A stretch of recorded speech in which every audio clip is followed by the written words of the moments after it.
Existe un adversario invisible que absorbe tu vitalidad sin que te des cuenta.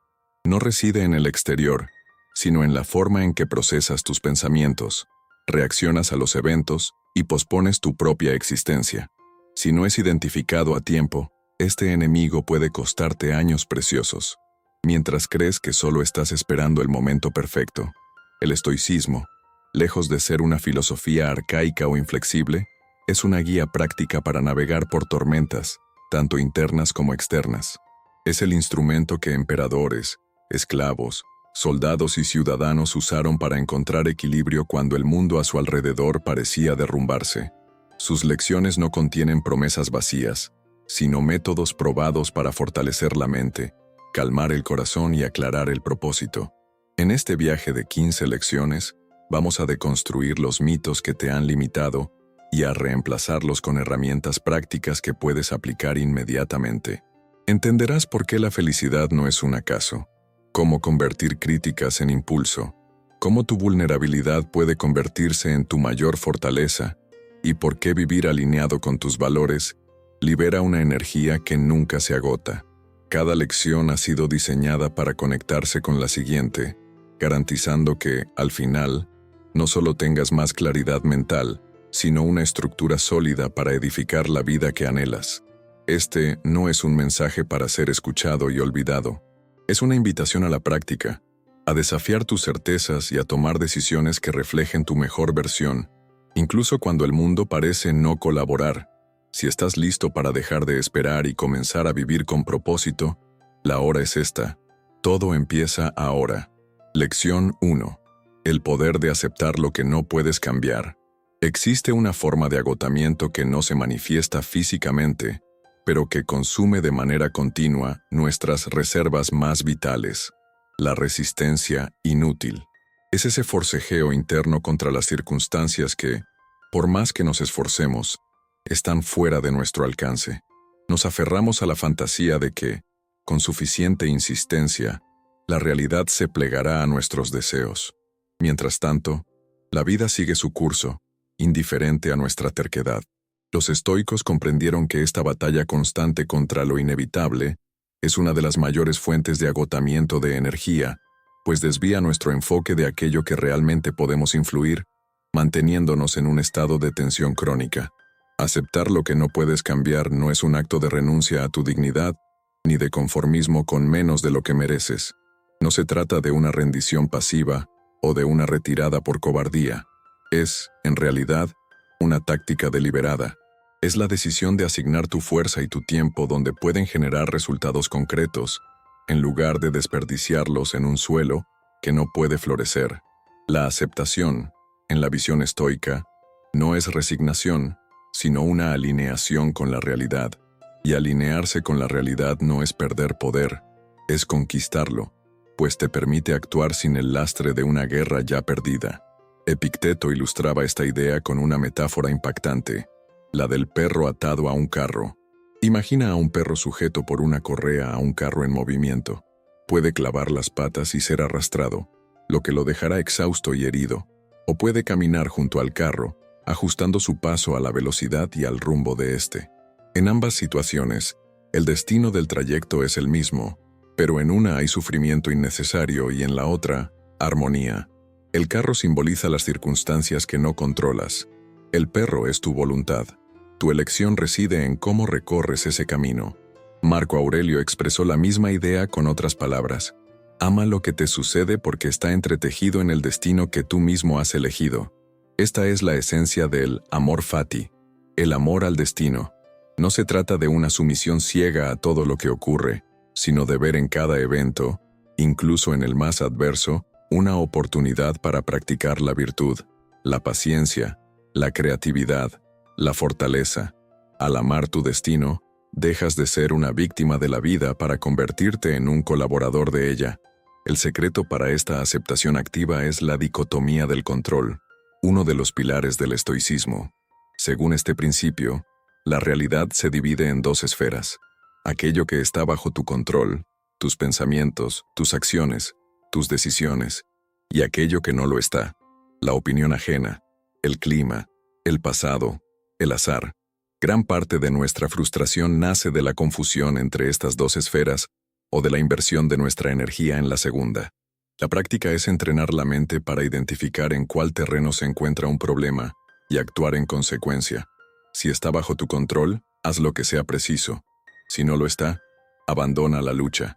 Sin embargo, soltar no es tan simple. Exige una vigilancia constante sobre los diálogos internos que nutren la resistencia.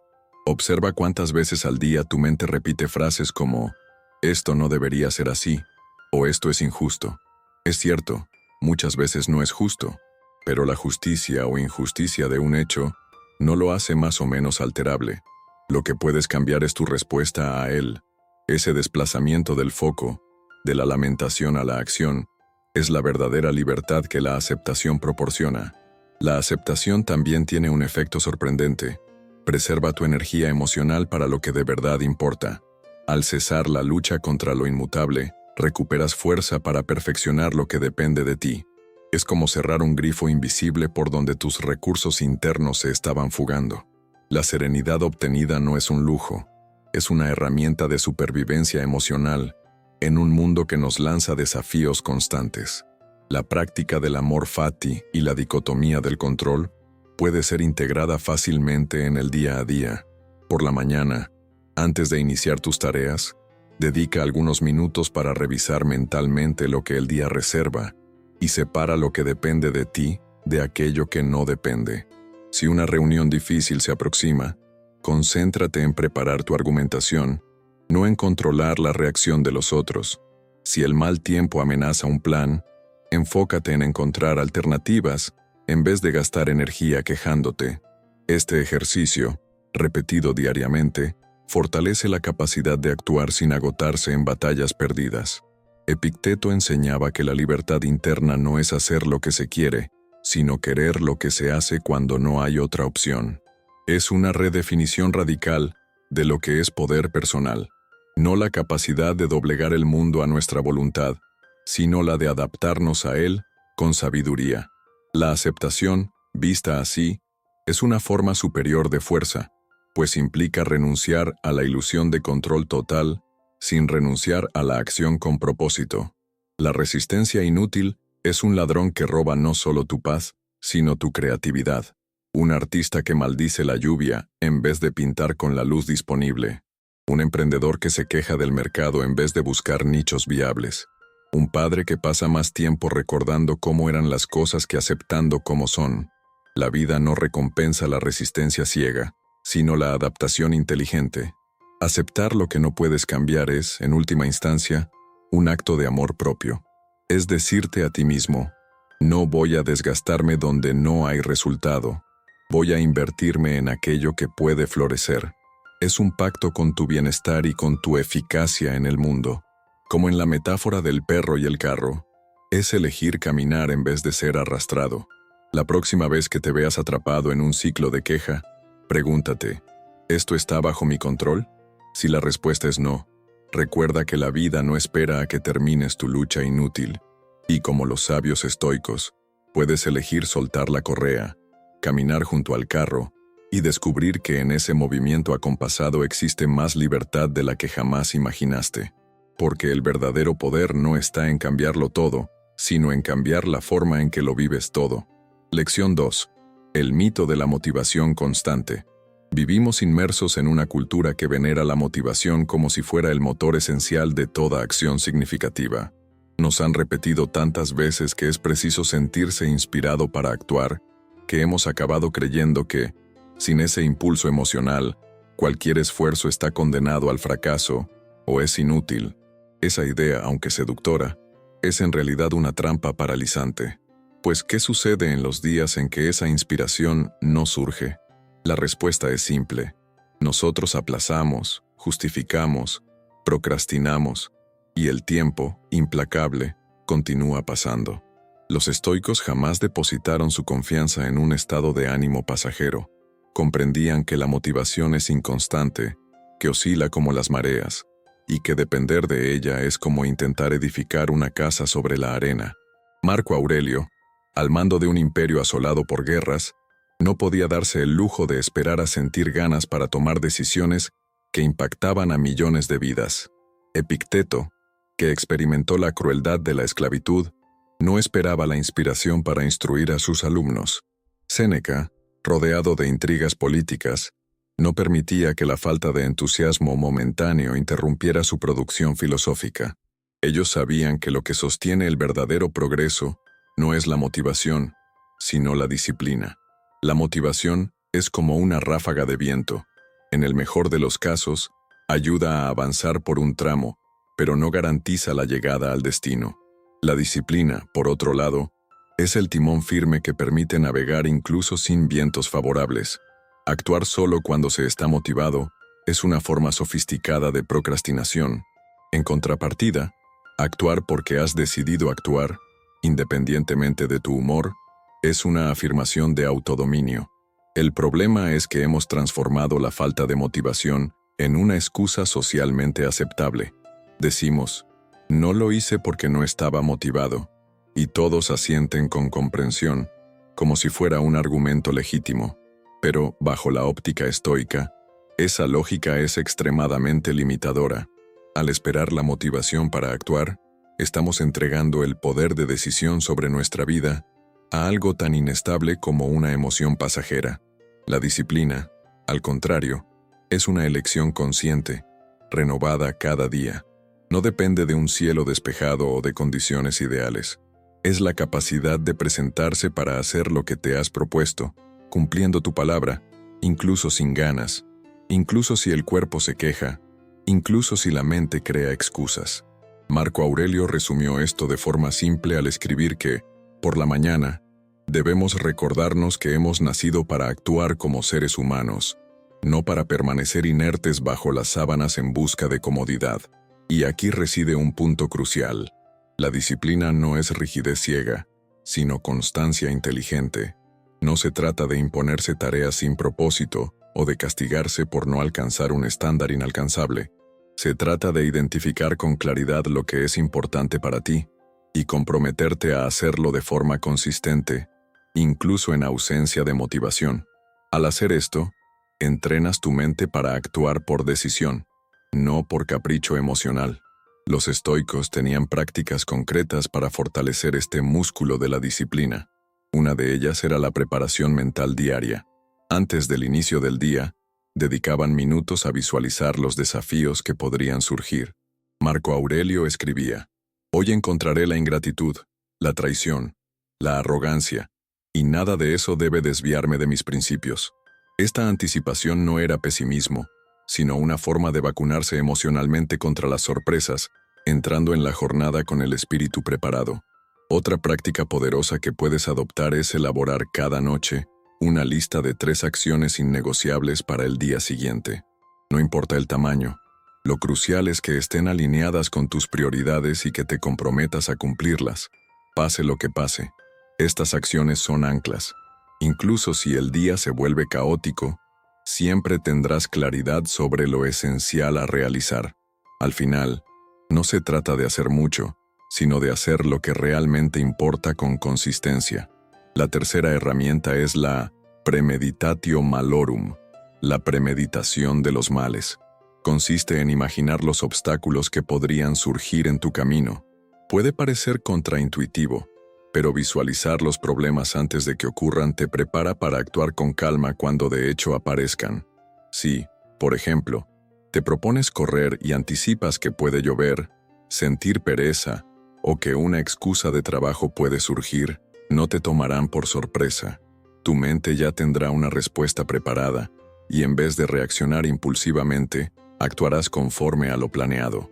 Estas 3 prácticas, preparación mental, lista de acciones innegociables y premeditatio malorum, son formas de liberarse de la tiranía de la motivación. Porque la verdad es que la motivación, aunque agradable, es un lujo no siempre disponible. Si solo te mueves cuando la tienes, avanzarás a trompicones, con largos periodos de inercia.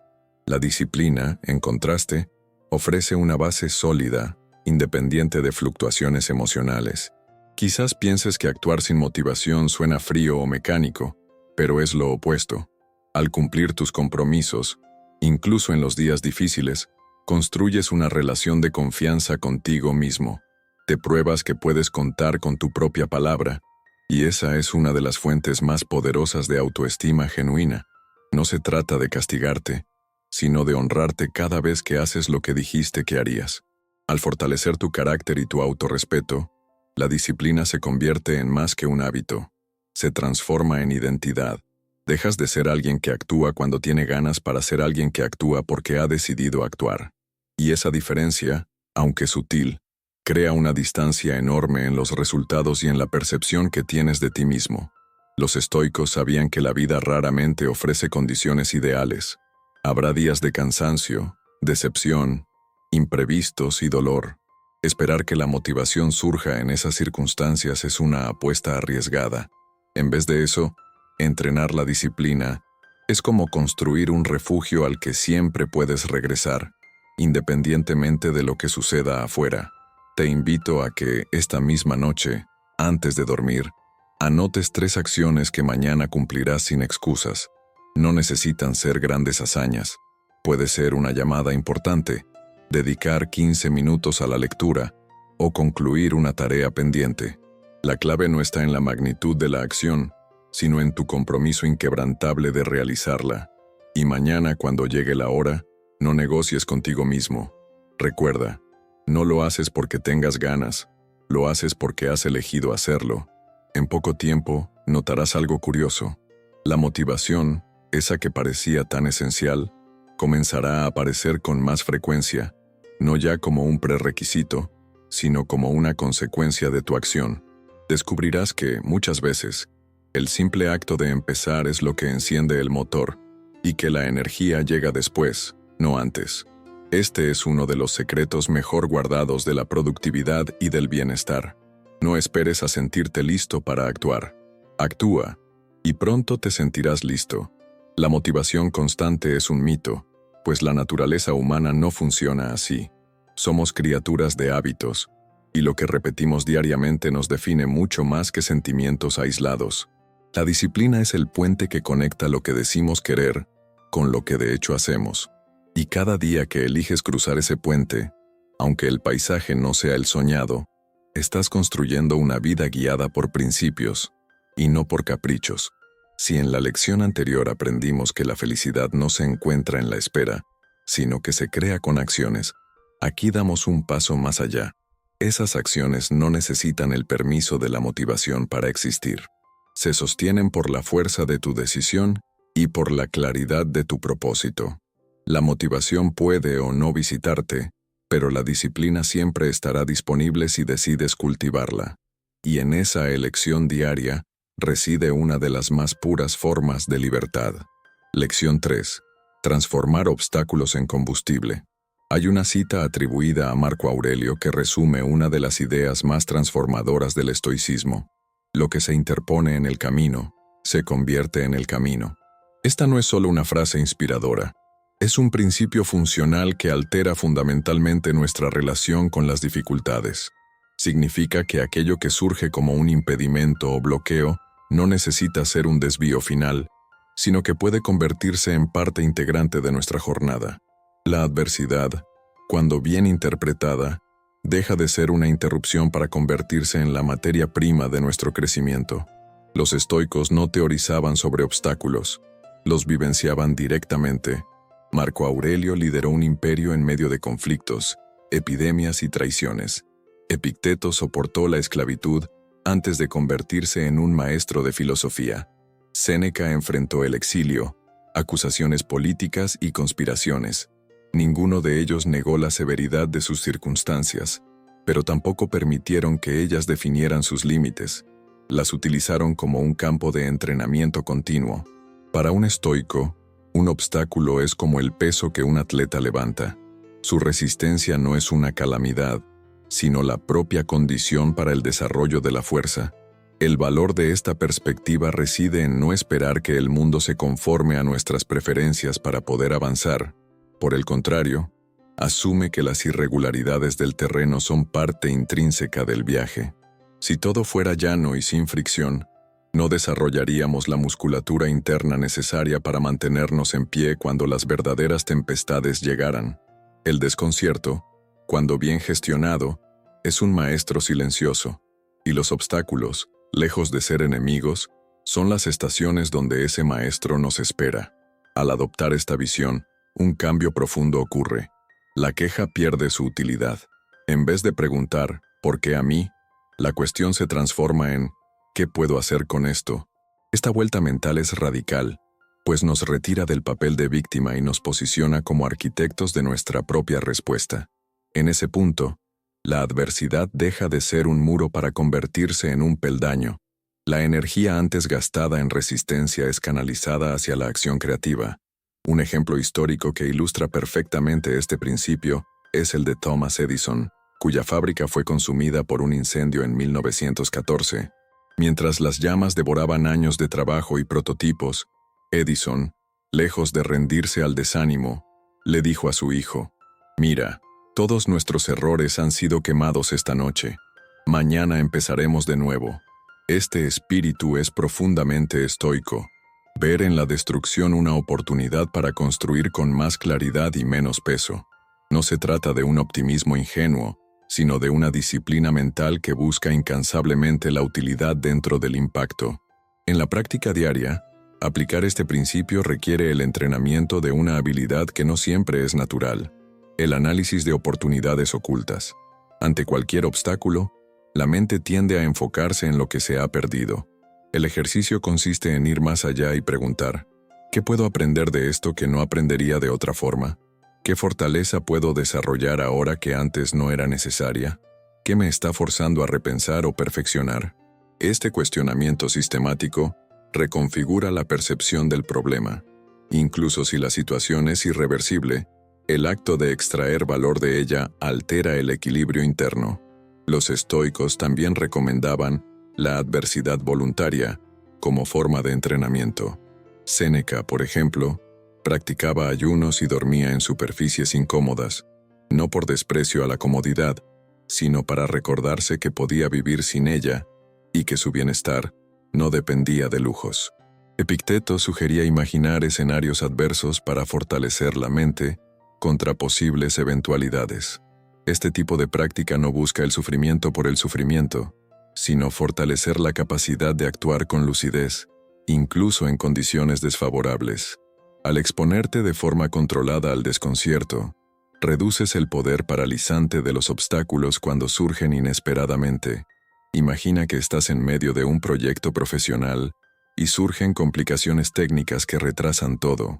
En vez de frustrarte por el tiempo perdido, puedes usar la situación para aprender una nueva habilidad, perfeccionar un sistema interno o reevaluar un aspecto que antes considerabas garantizado.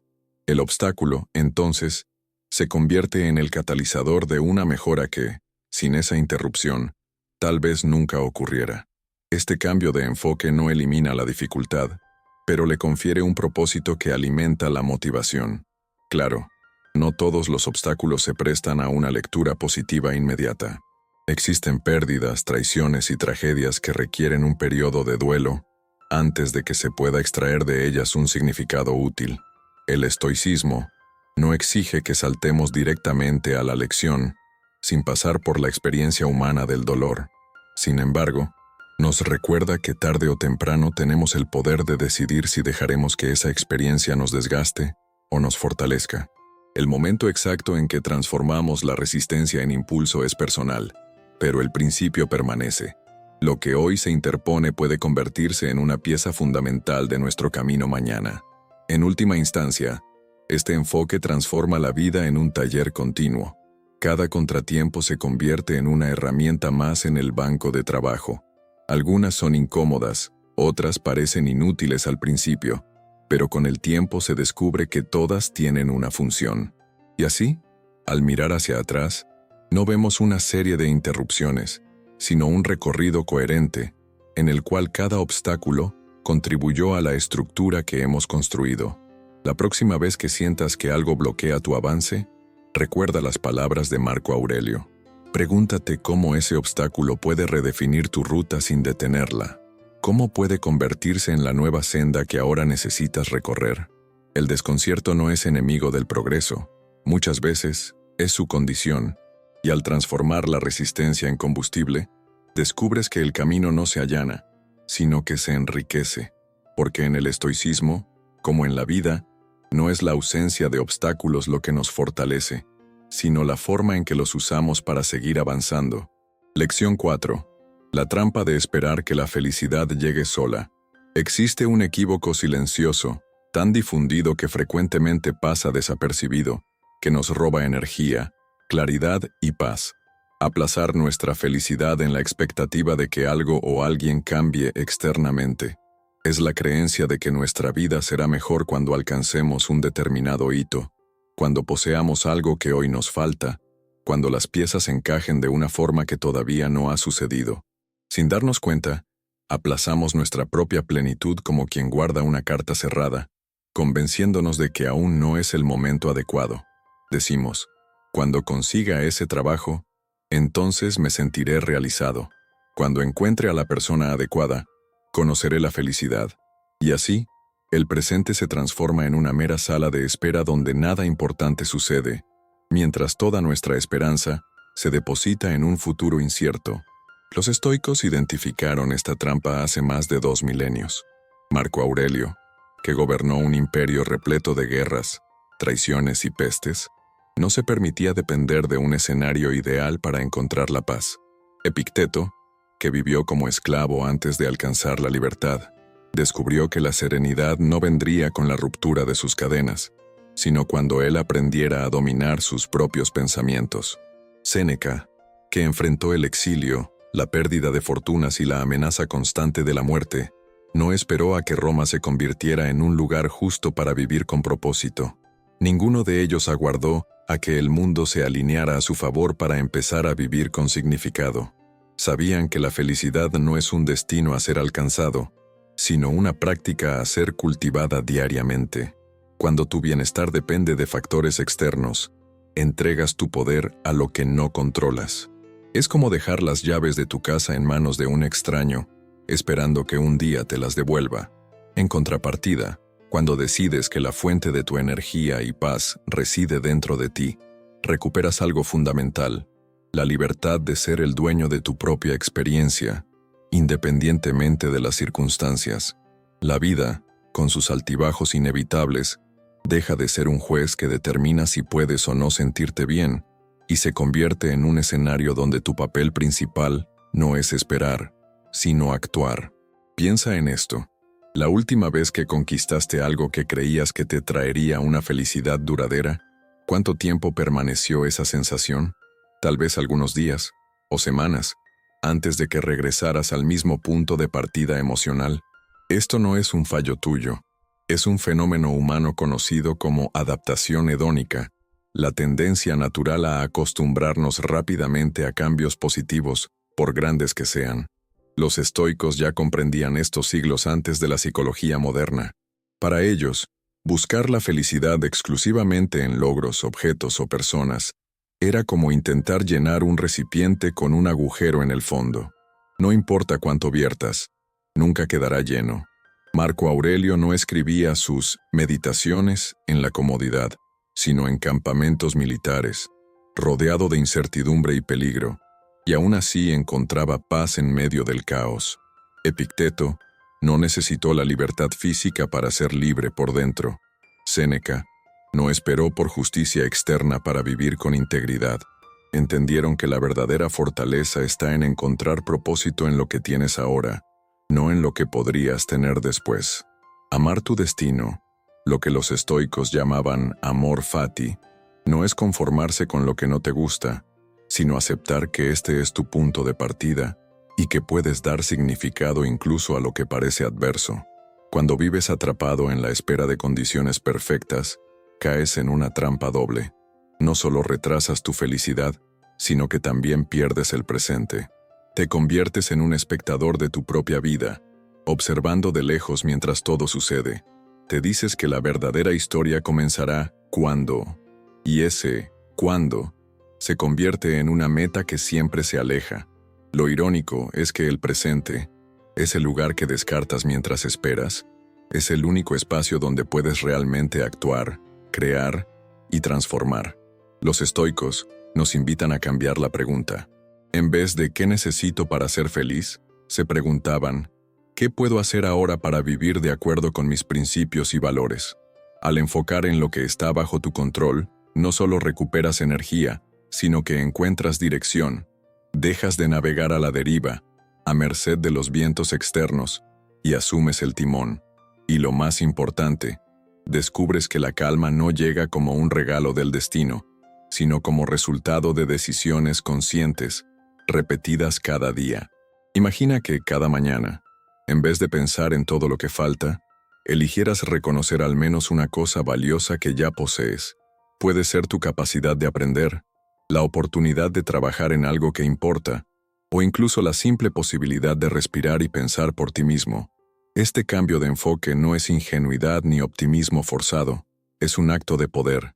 Estás declarando, no voy a esperar para sentirme vivo, voy a empezar ahora con lo que tengo. La práctica estoica que puedes adoptar es simple, pero exige constancia. Antes de que el día te arrastre con sus demandas, pregúntate, ¿qué está bajo mi control hoy? Entonces, decide que toda tu energía será invertida en eso.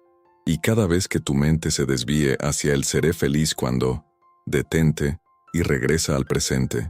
Esta es la esencia del amor fati. Amar tu vida no solo por lo que es agradable, sino también por lo que te desafía y te moldea. Amar tu destino no significa que debas aceptar pasivamente injusticias o renunciar a mejorar tu vida. Significa que, mientras trabajas para cambiar lo que puedes, no te niegas la posibilidad de vivir plenamente ahora. Significa que, aunque el mundo exterior no sea perfecto, tu mundo interior puede estar en equilibrio. Es un recordatorio de que la vida no comienza después de que todo se acomode. Está sucediendo ahora mismo, y cada instante que pasas esperando es un instante que no volverá. La trampa de esperar la felicidad perfecta es también una forma de autoengaño. Creemos que, al postergar nuestro bienestar, estamos siendo realistas, cuando en realidad estamos cediendo a la ilusión de que el futuro, por sí solo, nos salvará. Pero el futuro no tiene poder si no lo alimentamos con acciones en el presente.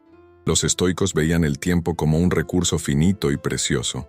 Desperdiciarlo en la espera era, para ellos, uno de los peores errores que se podían cometer. Por eso la invitación es clara. Deja de ver tu felicidad como un premio a ser concedido cuando cumples ciertas condiciones.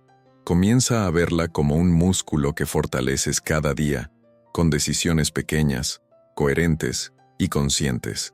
Dirige tu energía hacia lo que puedes tocar, influenciar y crear ahora.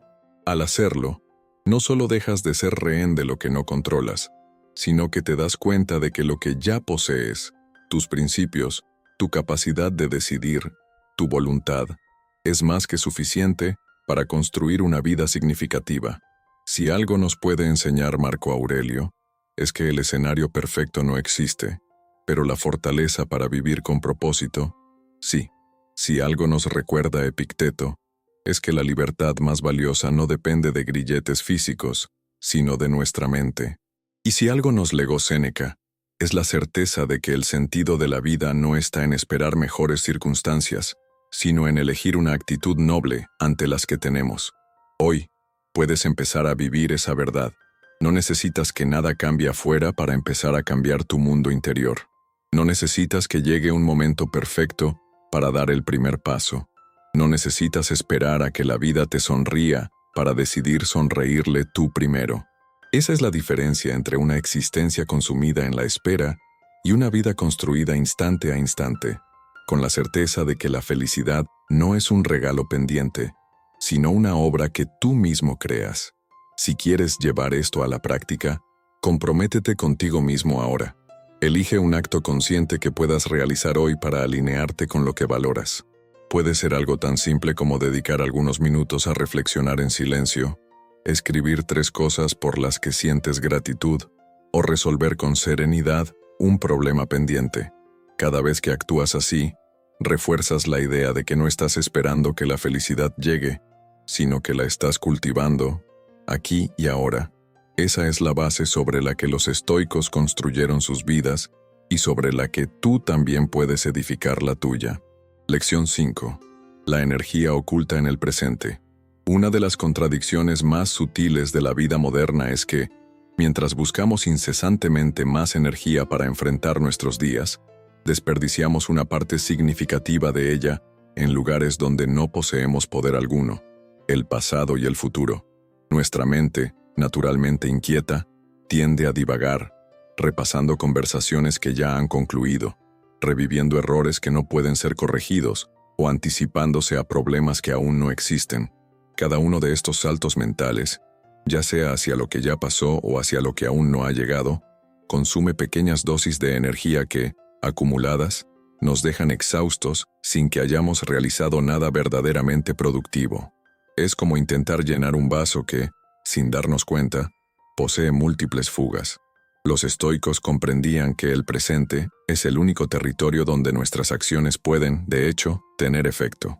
Marco Aurelio, en sus Meditaciones, insistía en que el hombre vive solo este instante y que todo lo demás, el pasado y el futuro, está fuera de su alcance directo. No se trataba de negar la importancia de la memoria o de la planificación, sino de no hipotecar la serenidad intentando rehacer lo que ya fue o controlar lo que aún no existe. Epicteto expresaba esto con claridad. No podemos cambiar lo que está más allá de nuestro control, y eso incluye tanto lo que ocurrió ayer como lo que ocurrirá mañana. La dispersión mental no solo agota nuestra energía, sino que también nos impide saborear lo que está ante nosotros. Es como estar en un banquete mientras la mente se encuentra en otra habitación. Los platos pasan frente a nosotros, pero no los degustamos. Vivimos distraídos, acumulando experiencias sin realmente habitarlas, como si las coleccionáramos para un futuro que nunca llega. Lo irónico es que, al vivir así, acabamos sintiéndonos vacíos, pues la vida no se acumula, se experimenta en el instante. Recuperar la energía oculta en el presente no exige un cambio drástico en nuestras circunstancias, sino una alteración sutil en nuestra relación con el tiempo. La primera práctica que los estoicos sugerían, aunque con otro nombre, es la pausa consciente. Antes de reaccionar de forma automática, antes de permitir que la mente se precipite en recuerdos o anticipaciones, haz una breve pausa para anclarte en el momento. No es necesario un ritual complejo. Basta con tomar una respiración lenta y profunda, sentir el aire entrar y salir, y permitir que la atención se asiente en el cuerpo, en la sensación de estar aquí. Este pequeño gesto actúa como un interruptor que apaga la dispersión y enciende la presencia. La segunda práctica es la observación del momento actual. No se trata solo de estar físicamente presente, sino de abrir los sentidos a lo que está sucediendo. Observar cómo la luz incide por la ventana, cómo suena el murmullo de una conversación cercana, cómo se siente la temperatura en la piel. Este tipo de atención deliberada transforma la experiencia más simple en algo vivo y pleno. Séneca en sus cartas aconsejaba vivir con una atención tal que hasta lo cotidiano se volviera significativo, pues, recordaba, ningún instante jamás retornará. La tercera práctica, quizás la más transformadora, es vivir el día como una unidad completa. Esto significa no sobrecargar la jornada con expectativas que dependen de semanas o años, sino concentrarse en hacer de este día una obra acabada. Preguntarse al despertar, si este fuera mi último día, ¿cómo me gustaría vivirlo? No es un ejercicio morboso, sino una forma poderosa de filtrar lo trivial y enfocar la energía en lo esencial. Marco Aurelio advertía que, al final, solo se nos pide que vivamos el presente con rectitud, sin dejar que se nos escape por estar atrapados en otro tiempo. Vivir el día como una unidad también implica soltar lo que no cabe en ese marco limitado de horas. No puedes resolver toda tu vida hoy, ni recuperar todas las oportunidades perdidas, ni anticiparte a cada obstáculo futuro. Pero puedes decidir qué harás en las próximas horas para honrar tu propósito y cuidar de tu energía. Al reducir el horizonte temporal, el presente deja de ser una sala de espera para convertirse en el escenario real donde actúas. Lo fascinante es que, cuando nos anclamos en el presente, la energía que parecía escasa comienza a multiplicarse, no porque el día tenga más horas, sino porque dejamos de desperdiciarlas en batallas imaginarias. Un problema que aún no ha ocurrido deja de drenarnos. Un error pasado, ya revisado y aprendido, deja de pesarnos. En ese espacio liberado de ruido mental, la claridad y la fuerza emergen naturalmente. Los estoicos no aspiraban a una vida desconectada del pasado o del futuro, sino a una relación equilibrada con ambos. Usaban el pasado como maestro, no como cárcel, el futuro como mapa, no como prisión, y el presente como el único terreno fértil donde plantar y cosechar. En un mundo como el nuestro, donde la atención es el bien más codiciado, esta forma de estar en el ahora es un acto de soberanía personal. Practicar la presencia no es fácil, pues nuestra mente está entrenada para divagar, pero, como todo hábito, se fortalece con la repetición. Puedes empezar con micromomentos, al lavarte las manos, sentir el contacto del agua, al beber algo, notar el sabor y la temperatura, al caminar, oír el ritmo de tus pasos. Poco a poco, esos instantes conscientes se conectan, formando un tejido de presencia que sustenta tu día. En esta lección, lo esencial no es añadir más cosas a tu vida, sino sustraer lo que la fragmenta. No se trata de vivir una experiencia extraordinaria a cada instante, sino de habitar cada instante, aunque sea ordinario, porque la energía oculta en el presente no se libera con grandes gestos, sino con una atención continua que impide que se escape hacia donde no sirve. Si en la lección anterior aprendimos que la disciplina nos permite actuar sin depender de la motivación, aquí descubrimos que el presente nos ofrece la fuente de energía más estable. Una mente dispersa lucha por mantener el rumbo. Una mente presente avanza con paso firme. Y lo mejor es que no necesitamos esperar a que las circunstancias cambien para acceder a esa energía. Está disponible aquí y ahora, en este exacto momento en que lees estas palabras. La próxima vez que sientas que el día te sobrepasa o que las fuerzas no son suficientes, detente. Haz una pausa consciente, observa lo que tienes delante y recuerda que este día es una unidad completa y que tu poder está en vivirlo como tal. Lo que fue ya no puede tocarte, lo que será aún no tiene forma. La única cosa que te pertenece es este instante, y en él, si aprendes a habitarlo, encontrarás más energía de la que jamás juzgaste posible. Lección 6. Dolor inevitable versus sufrimiento opcional. En el viaje de la vida, el dolor es una visita que no pide permiso. Llega sin aviso, se sienta a tu mesa, y a veces parece incluso instalarse en tu hogar. Puede manifestarse como una pérdida, un rechazo, una enfermedad o una decepción profunda. Este dolor es inevitable, pues forma parte de la condición humana. Es la consecuencia natural de vivir, de estar expuesto a la incertidumbre, de amar y, por tanto, de arriesgarse a perder. Ninguna filosofía, ni siquiera el estoicismo, pretende eliminarlo por completo. El dolor, en cierto sentido, es un recordatorio de que estamos vivos y de que aquello que valoramos tiene significado para nosotros. Sin embargo, hay algo que frecuentemente lo acompaña, como una sombra más duradera, el sufrimiento. Y aquí reside la distinción crucial que los estoicos comprendieron mejor que nadie. Dolor y sufrimiento no son lo mismo. El primero es un evento físico o emocional, puntual o intenso pero enraizado en un hecho concreto. El segundo es lo que nuestra mente construye a partir de ese hecho. La narrativa que repetimos, las imágenes que recreamos, las conclusiones que generalizamos. El dolor es la herida. El sufrimiento es el hábito de hurgar en esa herida incesantemente. El dolor es inevitable. El sufrimiento, opcional. Epicteto explicaba esto con precisión. No son las cosas las que nos perturban, sino la opinión que tenemos sobre ellas. El evento doloroso es como una chispa. Nuestra interpretación puede transformarla en una pequeña luz que pronto se apaga o en un incendio que lo consume todo. Al comprender esta diferencia, recuperamos un grado de libertad que antes no veíamos. No podemos evitar que algo duela, pero podemos evitar que se transforme en una prisión emocional que dure más de lo necesario. Para distinguirlos es útil describirlos con objetividad. Imagina que un amigo cercano pierde su empleo. El dolor es real, la inseguridad financiera, la herida en el orgullo, la incertidumbre. El sufrimiento surge cuando, semanas después, sigue repitiéndose a sí mismo que su vida ha terminado, que es un fracaso, que el mundo está en su contra. Otro ejemplo. una relación termina. El dolor está en la ausencia, en el silencio, en la ruptura de hábitos compartidos. El sufrimiento es prolongarlo con preguntas sin respuesta, con hipótesis que se repiten a cada hora, con la fantasía de cómo todo debería haber sido.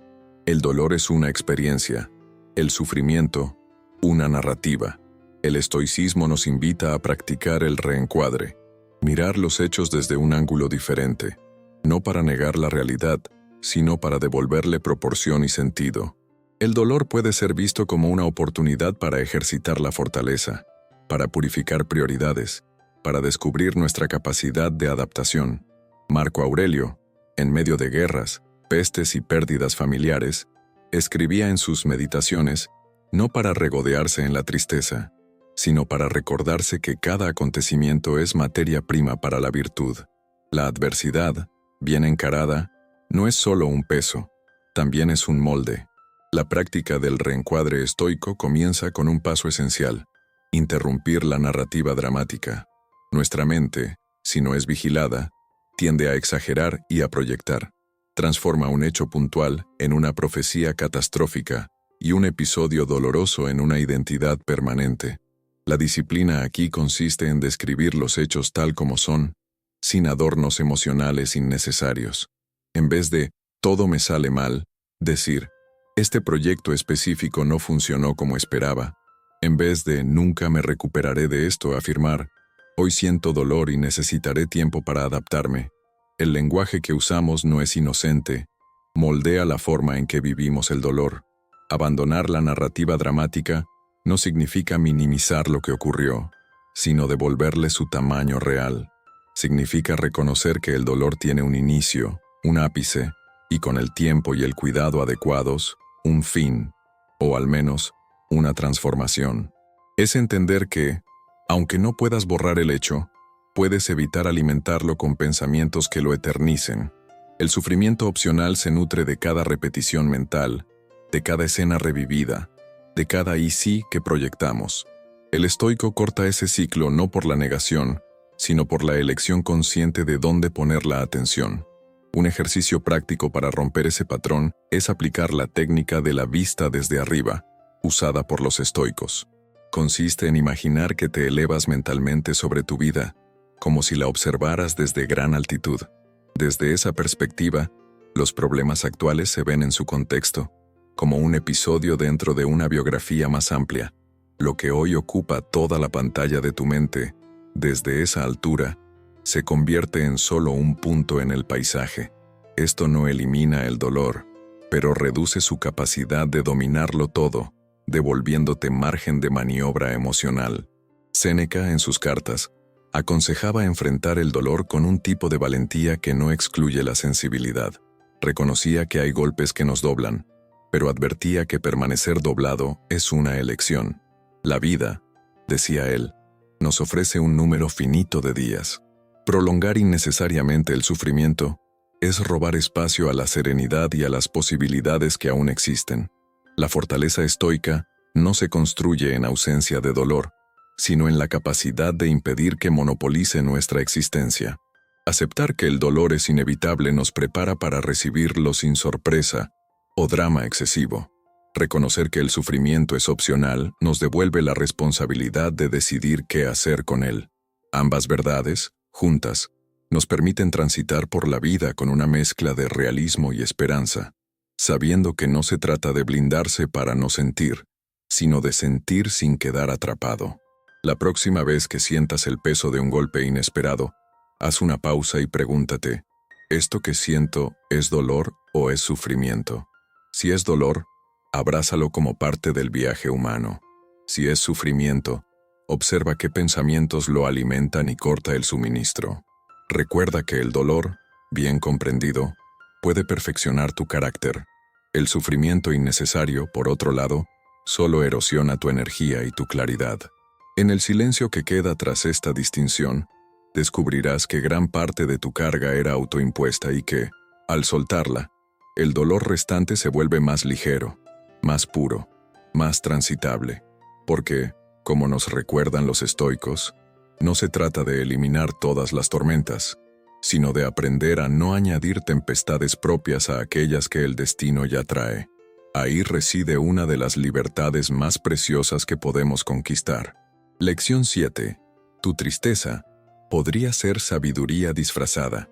No toda tristeza es una adversaria. En una cultura que nos presiona a sonreír incluso cuando el alma tiembla, hemos aprendido a temer cualquier sombra emocional, como si su mera presencia fuera una señal de debilidad o de fracaso personal. Sin embargo, los estoicos entendían que las emociones, incluso las más densas, son maestras disfrazadas. Entre ellas, la tristeza ocupa un lugar singular. Puede hundirnos en un mar de autocompasión estéril, pero también puede agudizar nuestra mirada hacia lo que realmente importa.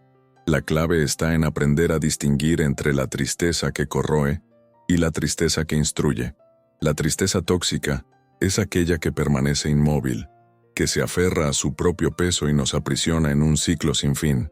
Es el lamento perpetuo, la repetición constante de los mismos pensamientos sin ningún progreso, una espiral que no busca comprender, sino recrear la herida. Este tipo de tristeza absorbe la energía vital y nos desvincula de la acción, transformándonos en espectadores pasivos de nuestra propia vida. Es como quedarse sentado al lado de una puerta cerrada, esperando que se abra sola, mientras la llave está en nuestro propio bolsillo. En contrapartida, la tristeza que los estoicos consideraban legítima no huye del dolor, pero tampoco lo idolatra. Es la tristeza que ilumina, que señala con precisión lo que se ha roto o lo que hemos perdido, y que nos invita a ajustar el rumbo. Esta tristeza se asemeja a la luz de un faro en medio de la noche. No nos salva por sí sola, pero nos muestra la costa y nos ayuda a evitar los arrecifes. No es complaciente, pero es profundamente honesta. Marco Aurelio, enfrentando la muerte de seres queridos y la presión de un imperio en crisis, no negaba su dolor. Lo registraba, lo contemplaba, pero lo ponía en perspectiva. Sabía que la pérdida forma parte del contrato silencioso de la vida. Nada de lo que amamos nos pertenece de forma absoluta. Epicteto, que soportó la esclavitud y la enfermedad, enseñaba que lo que nos hiere no es el hecho en sí, sino el juicio que emitimos sobre él. Y Séneca, en sus cartas, aconsejaba vivir de tal forma que, al llegar el duelo, nos encontrara preparados no para no sentir, sino para no ser subyugados.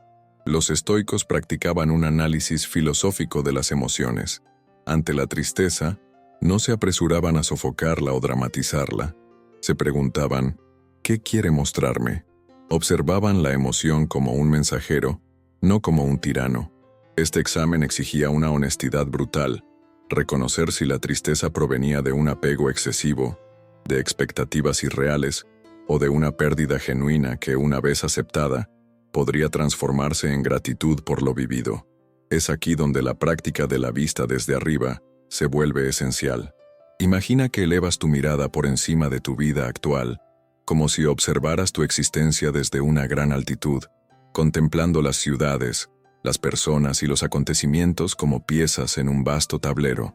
Desde allí, tus problemas se vuelven más pequeños en escala, no porque dejen de importar, sino porque se ven dentro de un contexto más amplio. La tristeza que parecía infinita se revela como un capítulo dentro de una obra mayor.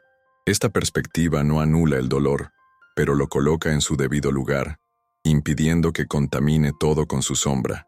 Aplicar esta mirada requiere intención. No basta con decir, voy a ver desde arriba, cuando el dolor nos envuelve. Es preciso cultivar el hábito en tiempos de calma, para que esté disponible en momentos de tormenta. Puedes empezar recordando que, en la historia de la humanidad, millones han atravesado pérdidas semejantes y han continuado. Que tú mismo, en tu propia historia, ya has superado dolores que, en su momento, parecían definitivos. Al ampliar el encuadre, la tristeza deja de ser una condena perpetua y empieza a ser un recordatorio de tu capacidad de resiliencia. Un ejemplo simple. Cuando pierdes una relación importante, la tristeza tóxica te ata a la narrativa de lo que podría haber sido y no fue, repitiendo incesantemente el guión de la pérdida. La tristeza útil, por otro lado, Te muestra con crudeza qué aspectos de tu vida necesitan ser fortalecidos para que no dependan enteramente de otra persona. Te enseña sobre tu capacidad de amar, pero también sobre la importancia de amarte a ti mismo incondicionalmente. No borra el dolor, pero lo convierte en una fuente de aprendizaje que, con el tiempo, se transforma en madurez. Es importante entender que la tristeza útil no es cómoda, no nos acaricia ni nos adormece, nos despierta, nos obliga a confrontar verdades que preferiríamos evitar.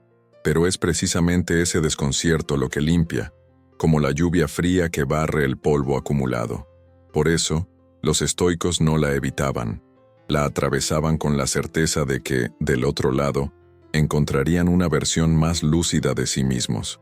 La práctica diaria para trabajar con esta emoción puede comenzar con un ejercicio de escritura. Dedica algunos minutos para describir con claridad lo que sientes y de dónde crees que proviene. Luego, pregúntate, si esta tristeza fuera una maestra, ¿qué lección querría darme? Este acto simple cambia la relación con la emoción, de enemiga a interlocutora. Después, aplica la vista desde arriba, imaginando cómo este momento se verá desde la distancia de 5, 10 o 20 años. Muchas veces, lo que hoy parece insuperable se diluirá en la corriente más amplia de tu vida. Los estoicos sabían que no somos dueños de lo que nos sucede, sino de la manera en que lo interpretamos. La tristeza, vista bajo esta filosofía, no es un error en el sistema, sino una función vital que nos advierte, nos orienta, y si la escuchamos, nos hace más sabios. Negarla es perder esa oportunidad. Aferrarse a ella es quedar atrapado en su prisión. La virtud está en caminar con ella el tiempo necesario, aprender y, luego, dejarla seguir su curso. En última instancia, reconocer la sabiduría oculta en la tristeza es un acto de respeto por uno mismo. Significa aceptar que nuestra experiencia humana no es lineal ni siempre luminosa, que la profundidad emocional forma parte del equilibrio y que hasta las estaciones más grises preparan el terreno para la renovación. Como diría Marco Aurelio, la naturaleza no hace nada sin propósito, y si la tristeza está aquí, quizás sea porque hay algo en nosotros que necesita ser comprendido antes de seguir adelante. Así, la próxima vez que sientas ese peso en el pecho o esa mirada que busca el suelo, no te apresures a expulsarla. Siéntate con ella, conversa, pregúntale qué quiere mostrarte y recuerda, bien comprendida, tu tristeza puede no ser una enemiga a vencer, sino una aliada que te prepara para vivir con más claridad, más humildad y más fuerza. Porque a veces, lo que hoy duele es lo que mañana dará forma a tu verdadera sabiduría. Lección 8. Transformar la crítica en combustible. En el viaje de la vida, la crítica es una presencia segura. Ningún camino con significado se recorre sin que surjan voces para cuestionar, señalar o desaprobar. Para muchos, la crítica se siente como una amenaza directa a su valor personal, un golpe que busca desestabilizar. Sin embargo, el estoicismo nos invita a reformular completamente esta relación. La crítica, lejos de ser un obstáculo, puede transformarse en uno de los más potentes combustibles para el crecimiento, siempre que sepamos procesarla con discernimiento. Lo que corroe a una persona no es la existencia de juicios externos, sino su incapacidad para filtrarlos, analizarlos y extraer lo que realmente tiene valor. Para empezar, es fundamental reconocer que no todas las críticas son iguales. Existen las críticas constructivas, que provienen de personas con la intención genuina de contribuir y que generalmente se basan en observaciones objetivas. Son precisas, específicas y enfocadas en señalar oportunidades de mejora. Estas críticas, aunque incómodas, son verdaderos regalos. Contienen información que puede ayudarnos a perfeccionar lo que hacemos, a pulir lo que aún está en bruto y a corregir lo que quizás no habíamos notado. Por otro lado, existen las críticas destructivas, que no buscan edificar, sino herir. Frecuentemente, vienen cargadas de emoción negativa, con juicios vagos, generalizaciones o ataques personales. La tentación inmediata es reaccionar con la misma intensidad, pero en el enfoque estoico eso sería un desperdicio de energía. El sabio entiende que incluso de las críticas más malintencionadas se puede extraer algo útil, aunque sea solo la confirmación de que debe permanecer fiel a sus principios y no perder tiempo en discusiones estériles. Una habilidad crucial es separar el contenido de la crítica de la forma en que se entrega. Muchas veces, un mensaje valioso llega envuelto en un tono ríspido, en palabras duras o en un contexto emocionalmente cargado. Si reaccionamos solo a la forma, corremos el riesgo de desechar también el fondo. En contrapartida, si entrenamos la mente para escuchar más allá del tono, podremos rescatar ideas útiles, incluso de las fuentes menos amigables. Esto no implica justificar la agresión, sino elegir conscientemente qué parte merece nuestra atención y cuál debemos dejar pasar. Los estoicos practicaban este arte con maestría. Epicteto, por ejemplo, enseñaba que no deberíamos enfadarnos si alguien nos llamaba a algo que consideramos falso. Si lo que dicen es mentira, no nos afecta. Si es verdad, nos ofrece la oportunidad de corregirnos. Marco Aurelio anotaba en sus Meditaciones que las recriminaciones de los otros, bien consideradas, podrían ser advertencias disfrazadas.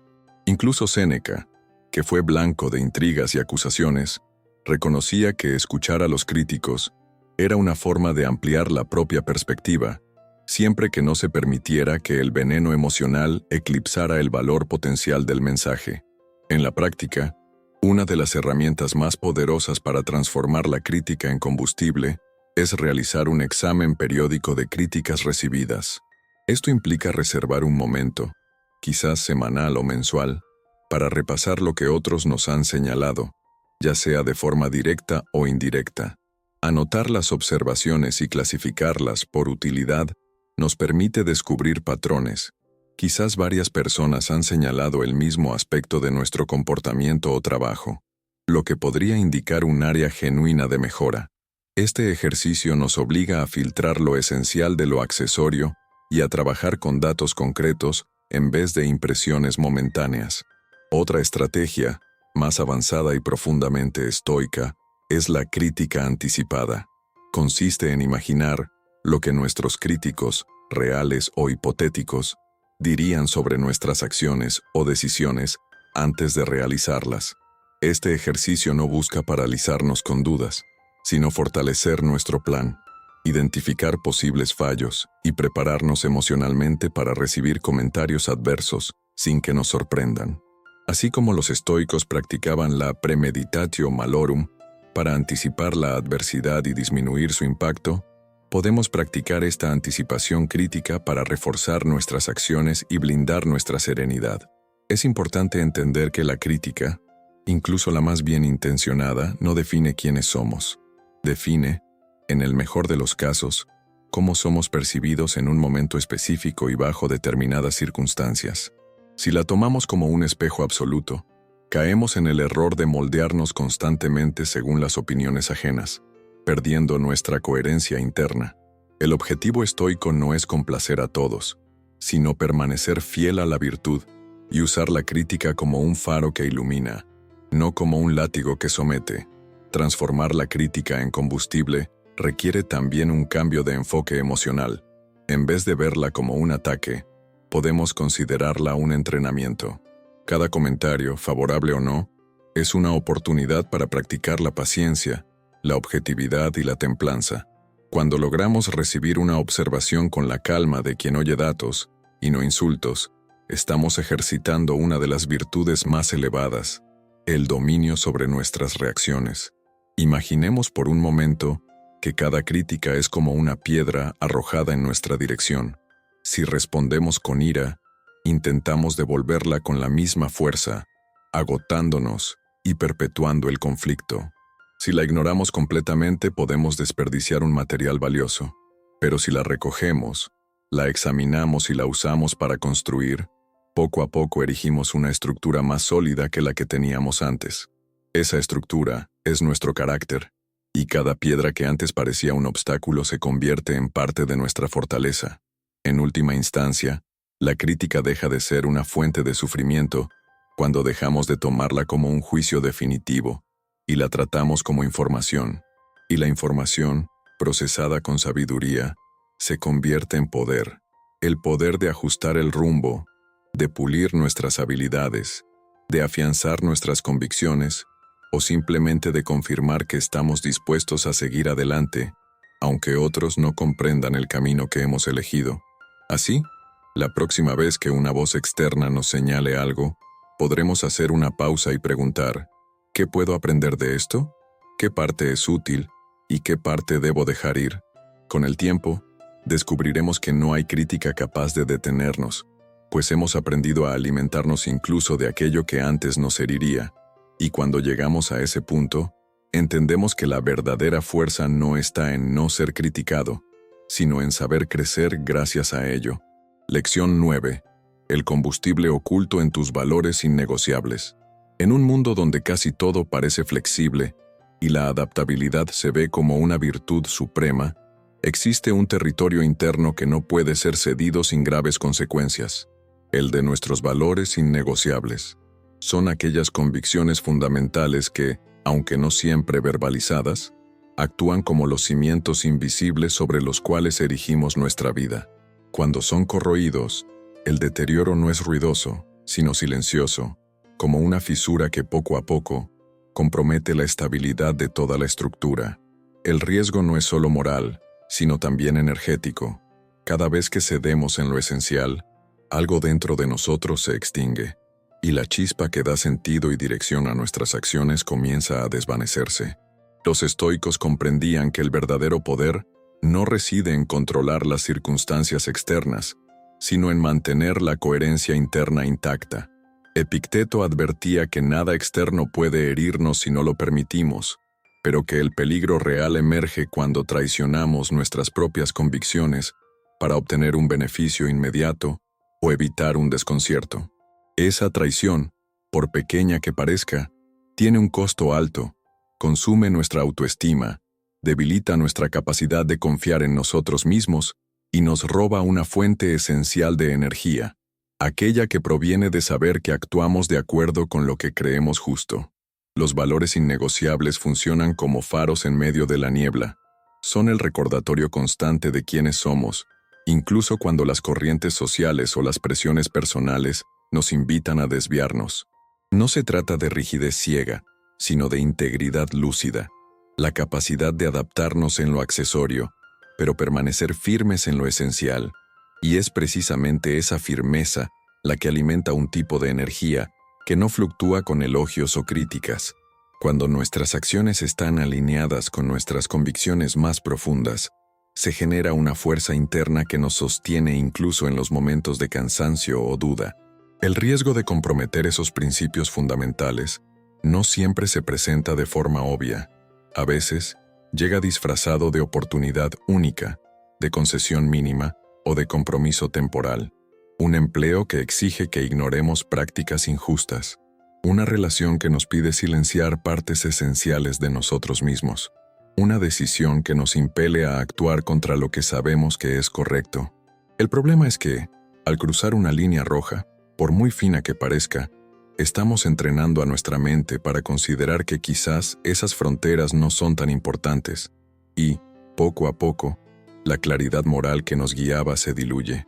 Por eso, el primer paso es identificar con precisión cuáles son esas líneas rojas.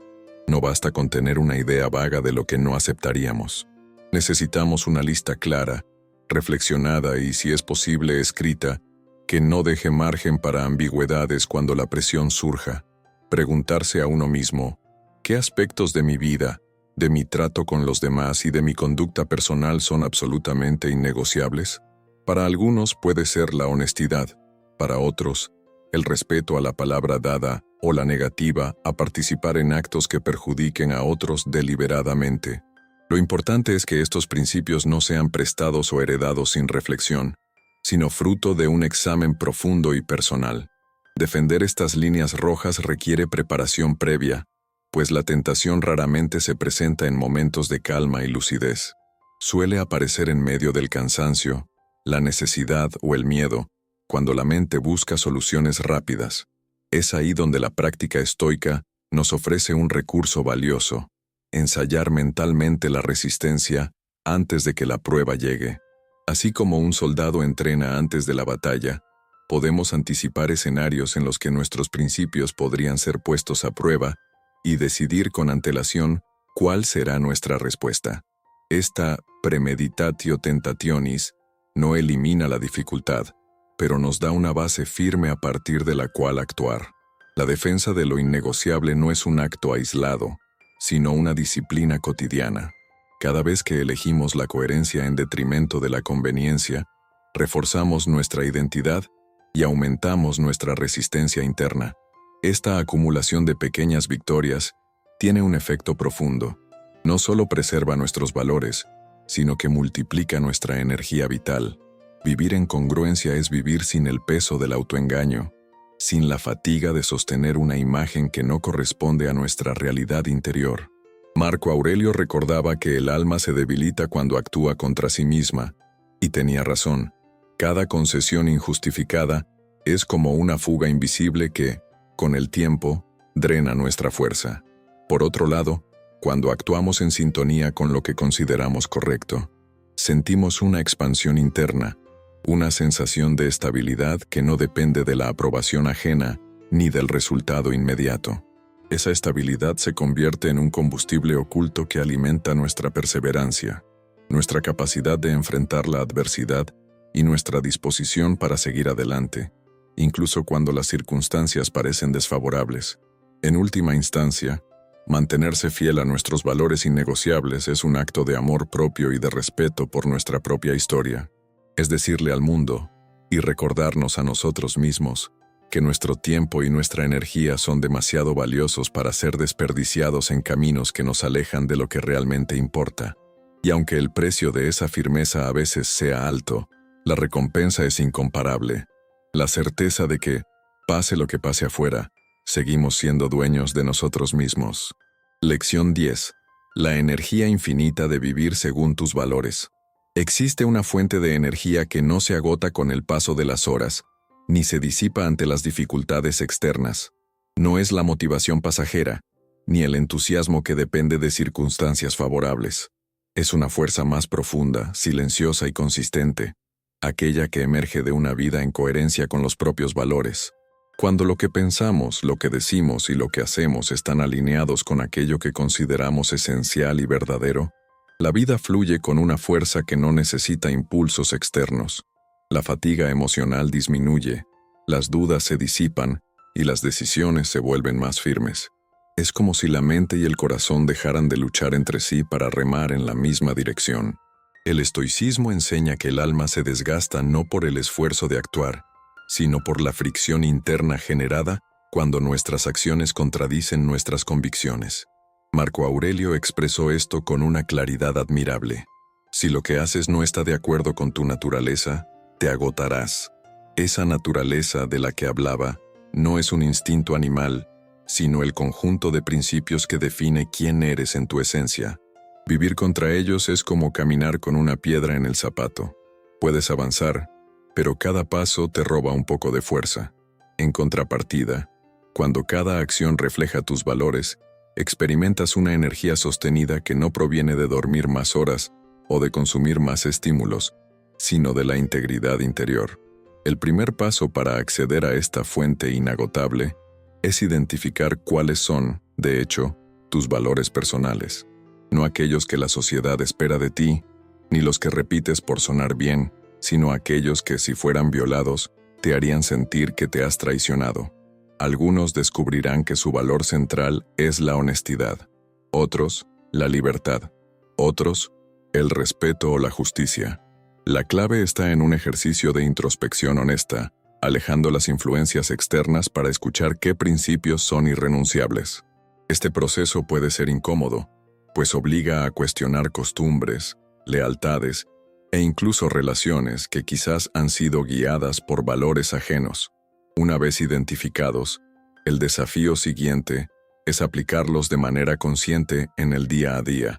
Es aquí donde muchos se estancan, pues los valores no se validan en la teoría, sino en la acción. Vivir según tus valores implica tomar decisiones que, en ciertas ocasiones, pueden ser más difíciles o menos populares. Significa, por ejemplo, decir no a una oportunidad que contradice tu ética, aunque prometa beneficios inmediatos, o mantenerse firme en una conversación incómoda, porque ceder significaría renunciar a tu verdad. Cada vez que eliges actuar en congruencia, refuerzas tu autoestima y tu sentido de propósito, y con ello, tu energía vital se fortalece. Los estoicos practicaban lo que hoy podríamos llamar examen de congruencia. Al final del día, se preguntaban si sus acciones habían estado a la altura de sus principios. Séneca recomendaba revisar las palabras dichas, las decisiones tomadas, e incluso las emociones sentidas para detectar cualquier disonancia. Esta práctica no era un ejercicio de autorreproche, sino de ajuste constante. Así como un navegador corrige el rumbo con pequeñas maniobras para no desviarse de su destino, nosotros podemos realinear nuestras acciones cotidianas con nuestros valores antes de que la incoherencia se convierta en un hábito.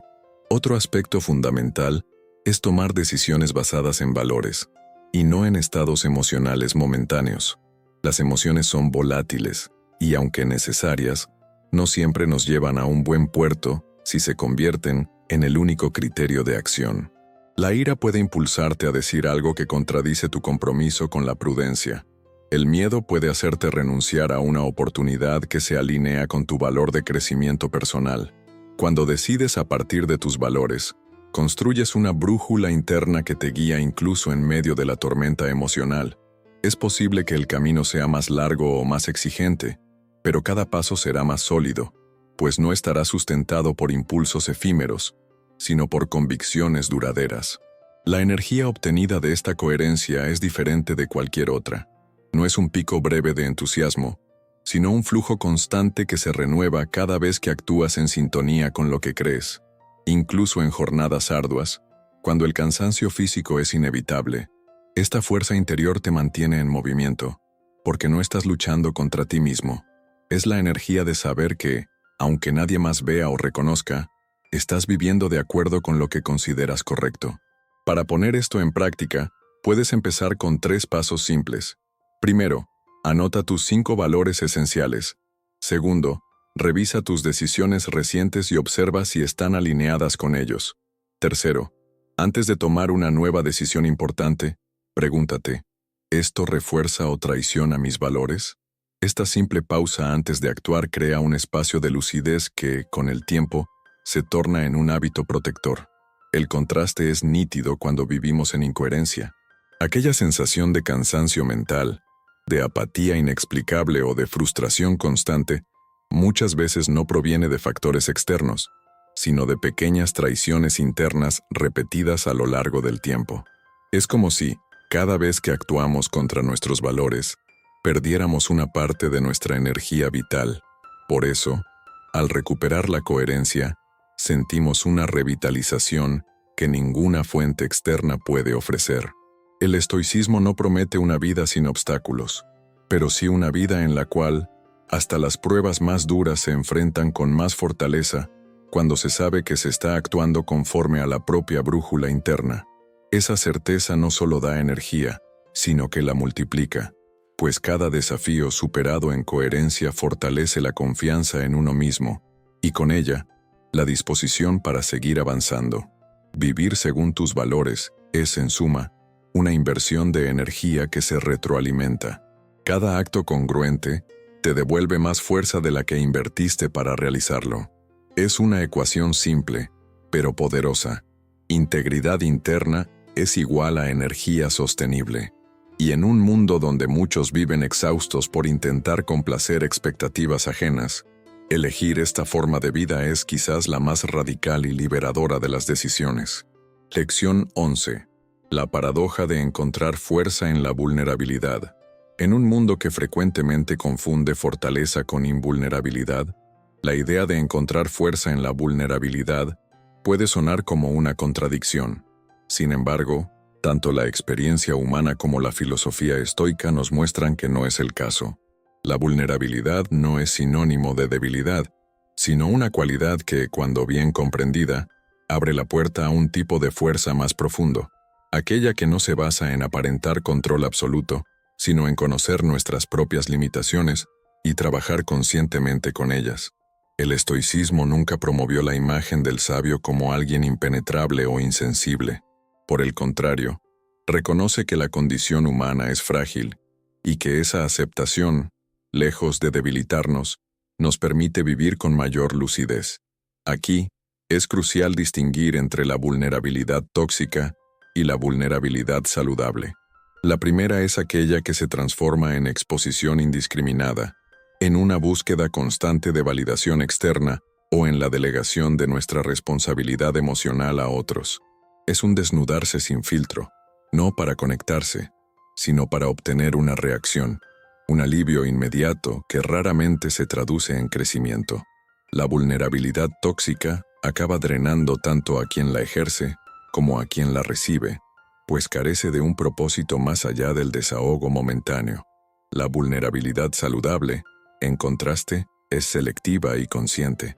Implica abrirse en contextos donde hay respeto mutuo y un propósito constructivo.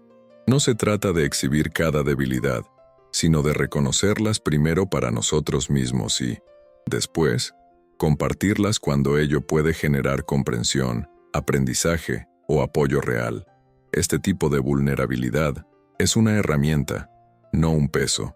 Nos permite pedir ayuda de forma estratégica, fortalecer vínculos auténticos y liberarnos de la presión de fingir que tenemos todo bajo control. Los estoicos, aunque a menudo imaginados como figuras inquebrantables, fueron muy claros al reconocer sus propios puntos frágiles. Marco Aurelio, en sus Meditaciones, anota repetidamente sus luchas internas contra la ira, la impaciencia o la tentación de la vanidad. No se limita a darse a sí mismo instrucciones severas, sino que describe sus caídas y la manera en que intenta corregirlas.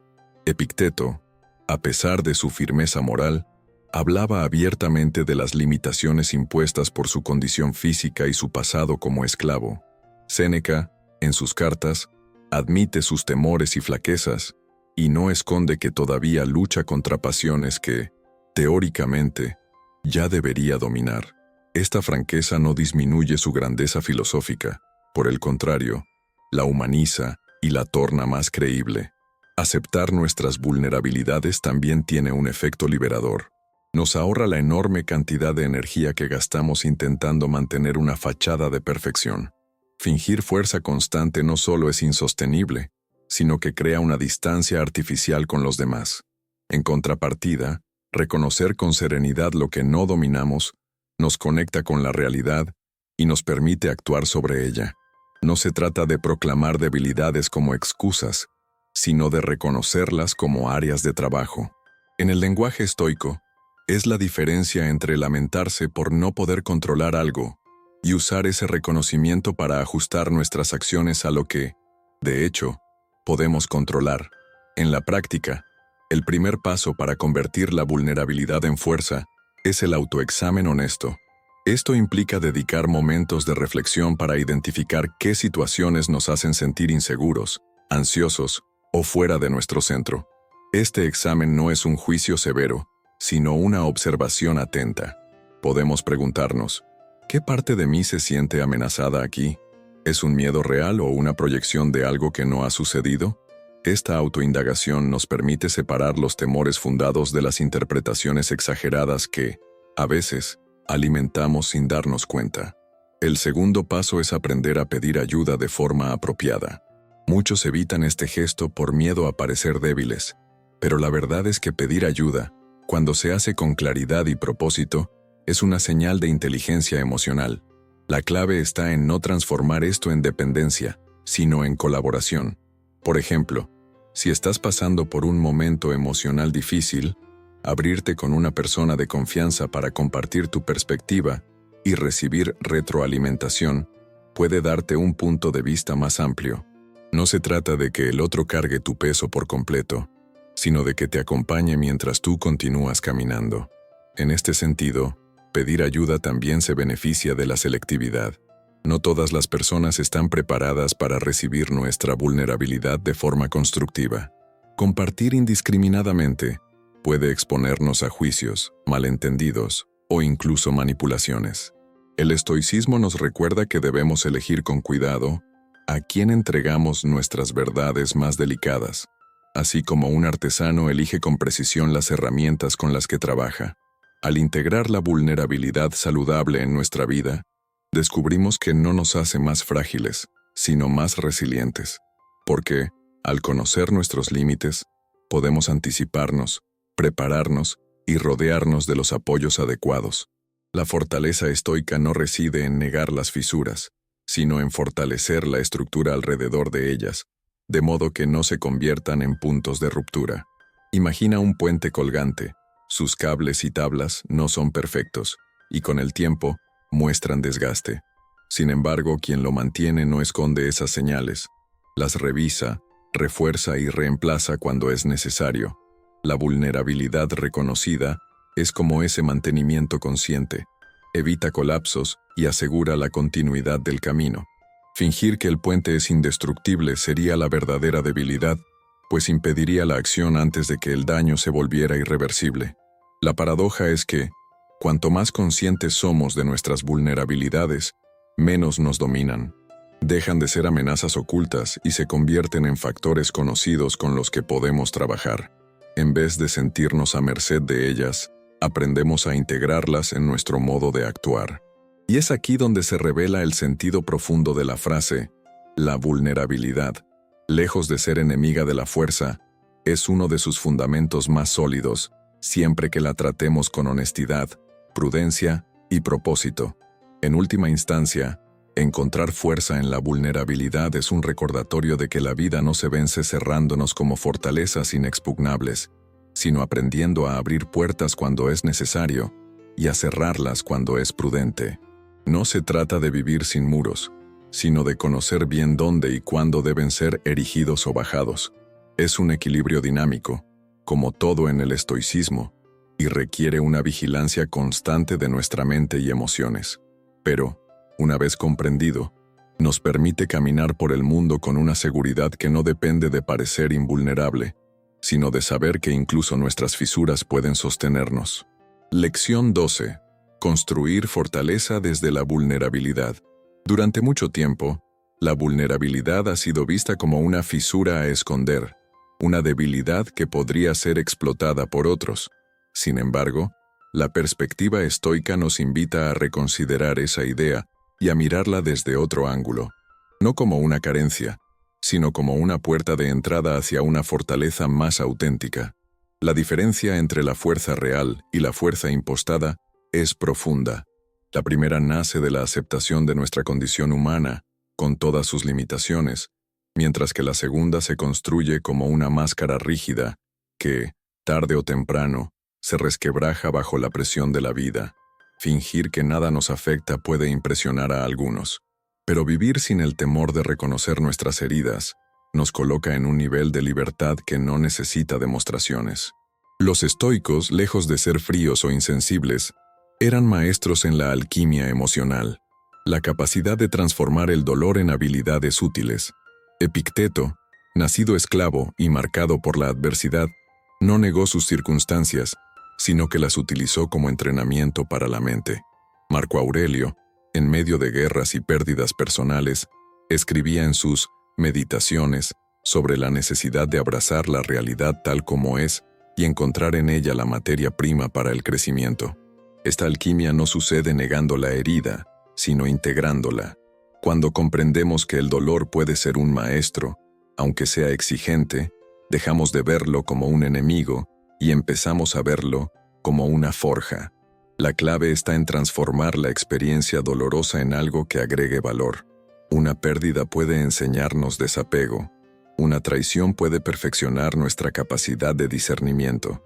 Un fracaso puede despertar en nosotros una disciplina que antes no conocíamos. Esta conversión no es automática ni inmediata. Requiere una atención deliberada para no quedarnos atrapados en la narrativa de la víctima, sino, en cambio, redirigir nuestra energía hacia la construcción. Aquí, el estoicismo nos ofrece herramientas precisas, como el reencuadre consciente. Preguntarnos no solo ¿por qué me pasó esto?, sino ¿qué puedo hacer con lo que me pasó? Este cambio de enfoque transforma el peso en impulso. Entrenar la adversidad de forma consciente es una práctica que puede parecer extraña en una cultura que busca evitar cualquier incomodidad. Sin embargo, para el estoico, exponerse voluntariamente a pequeñas dificultades prepara la mente y el cuerpo para enfrentar las grandes. Séneca solía, por ejemplo, pasar días vistiendo ropa simple y comiendo alimentos humildes, no por necesidad, sino para recordarse que la vida puede ser soportada incluso sin lujos. Este tipo de entrenamiento no busca generar sufrimiento innecesario, sino fortalecer la convicción interna de que nuestra paz no depende de las condiciones externas. En el ámbito moderno, el entrenamiento de adversidad consciente puede asumir muchas formas. Practicar la paciencia en situaciones de espera, limitar voluntariamente ciertas comodidades o enfrentar conversaciones difíciles en vez de evitarlas. Estos ejercicios nos muestran que somos más capaces de lo que creemos y que, muchas veces, la ansiedad ante una situación es mayor que el desafío real. Con cada reto voluntariamente asumido, ampliamos el margen de lo que podemos tolerar sin quebrarnos. El crecimiento postraumático, un concepto hoy reconocido por la psicología, es algo que los estoicos comprendían intuitivamente. No se trata solo de recuperarse después de una crisis, sino de emerger de ella con una comprensión y una fuerza renovadas. Una persona que ha atravesado una gran pérdida y ha aprendido a vivir con ella generalmente, posee una perspectiva más amplia, una empatía más profunda y una tolerancia mayor a la incertidumbre. Estos atributos no se compran ni se adquieren leyendo libros, se construyen en el fuego de la experiencia vivida y procesada con conciencia. Para facilitar este tipo de transformación, es útil crear un espacio de reflexión después de cada desafío importante. Preguntarnos, ¿qué he aprendido sobre mí? ¿Qué habilidades o actitudes emergieron en esta experiencia que antes no tenía? ¿Cómo puedo integrar este aprendizaje en mi vida diaria? Este proceso convierte la vulnerabilidad inicial en un depósito de recursos internos, listos para ser utilizados en el futuro. No podemos ignorar que hay un riesgo, el de confundir la exposición constante a la adversidad con un estilo de vida que glorifica el sufrimiento. El estoicismo no promueve la búsqueda del dolor como un fin en sí mismo, sino como un medio de preparación y fortalecimiento. La vulnerabilidad no debe convertirse en un estado perpetuo de fragilidad, sino en un trampolín hacia una resiliencia genuina. Descansar y reconstruirse es tan importante como saber resistir. La fortaleza auténtica que surge de la vulnerabilidad no es ostentosa. No necesita ser proclamada ni impuesta. Se percibe en la calma de quien ya ha atravesado tormentas y no se asusta más con nubes oscuras en el horizonte. Es la serenidad de quien sabe que puede perder mucho y aún así permanecer en pie, porque lo que verdaderamente sostiene su vida no está sujeto a las manos de otros. Y paradójicamente, esa seguridad nace de haber sentido el temblor, de haber reconocido que no somos invencibles y de haber decidido vivir plenamente de cualquier forma. En última instancia, construir fortaleza a partir de la vulnerabilidad es un acto de profunda honestidad. Es reconocer que no controlamos todo, que podemos ser heridos, que habrá momentos en que nos sentiremos perdidos, pero es también afirmar que, dentro de esas mismas condiciones, podemos crecer, aprender y servir. La vulnerabilidad, lejos de ser un defecto, es la materia prima de una fuerza que no se rompe con facilidad, porque no depende de la negación, sino de la integración de todas nuestras partes, las firmes y las frágiles. Lección 13. Gratitud estratégica. La gratitud es una de esas virtudes que, cuando se menciona, casi todos asienten con una sonrisa, como si fuera un lugar común al que nadie podría oponerse. Sin embargo, no toda gratitud es igual. Existe una gratitud superficial, que se limita a frases hechas o a forzar un gracias, incluso cuando por dentro, la experiencia ha dejado un sabor amargo. Y existe también una gratitud que podríamos llamar tóxica, aquella utilizada para justificar abusos, minimizar injusticias o negar el propio dolor, como si agradecer fuera sinónimo de aceptar cualquier cosa que nos suceda. Los estoicos, lejos de proponer esta forma de sumisión disfrazada, practicaban una gratitud mucho más lúcida, una gratitud estratégica que no ignora las dificultades, pero tampoco se deja dominar por ellas. La gratitud estratégica no nace de cerrar los ojos a lo que nos incomoda, sino de abrirlos por completo para ver el cuadro entero, con sus luces y sombras. Marco Aurelio, al inicio de sus meditaciones, enumera a las personas de quienes aprendió algo, incluyendo a aquellas que le ofrecieron ejemplos negativos. Agradecía tanto por lo que le mostraba el camino correcto, como por lo que le advertía sobre el camino equivocado. Esta visión requiere madurez. No se trata de endulzar la adversidad para hacerla más palatable, sino de reconocer que, incluso en el terreno más árido, pueden encontrarse semillas útiles si sabemos buscarlas. La diferencia esencial entre la gratitud tóxica y la estratégica está en el locus de control. La primera es pasiva. Agradece por resignación, porque no se atreve a cuestionar, porque teme que quejarse sea un pecado. La segunda es activa. Agradece porque elige enfocarse en aquello que fortalece, sin negar la existencia de lo que duele. No es usada para justificar lo injustificable, sino para extraer provecho, incluso de lo que no se puede cambiar. Es la gratitud que reconoce recursos ocultos en medio de la dificultad, que convierte una experiencia dura en una fuente de sabiduría o resistencia. Este enfoque requiere un hábito de observación y de registro consciente. En momentos de estabilidad, la gratitud estratégica se ejercita reconociendo las bendiciones obvias: la salud, un hogar, una conversación valiosa, un atardecer que detiene el tiempo. Pero, en momentos de crisis, la mirada debe ser entrenada para detectar lo que permanece, lo que todavía es un apoyo, lo que continúa sosteniendo a pesar de las grietas. A veces, se trata de personas que no han soltado nuestra mano, de habilidades que hemos desarrollado y que ahora nos ayudan a enfrentar el desafío, o incluso de una nueva claridad sobre lo que realmente importa. Séneca hablaba del contraste como un maestro silencioso. Sin el frío, no apreciaríamos el calor. Sin la enfermedad, no valoraríamos la salud. Sin la pérdida, no comprenderíamos el peso de la presencia. La gratitud, por contraste, no es morbosa ni se deleita en el sufrimiento, sino que utiliza la experiencia negativa como un espejo que amplifica la belleza y el valor de lo positivo. Cuando se aprende a agradecer por contraste, el presente adquiere matices que antes pasaban desapercibidos. El café de la mañana no es solo una rutina, es un privilegio. La conversación con un amigo no es un evento cualquiera, es una prueba tangible de que no caminamos solos. Para cultivar esta práctica, puede ser útil mantener un catálogo personal de bendiciones. No se trata de una lista repetitiva, sino de un inventario dinámico que se alimenta día a día.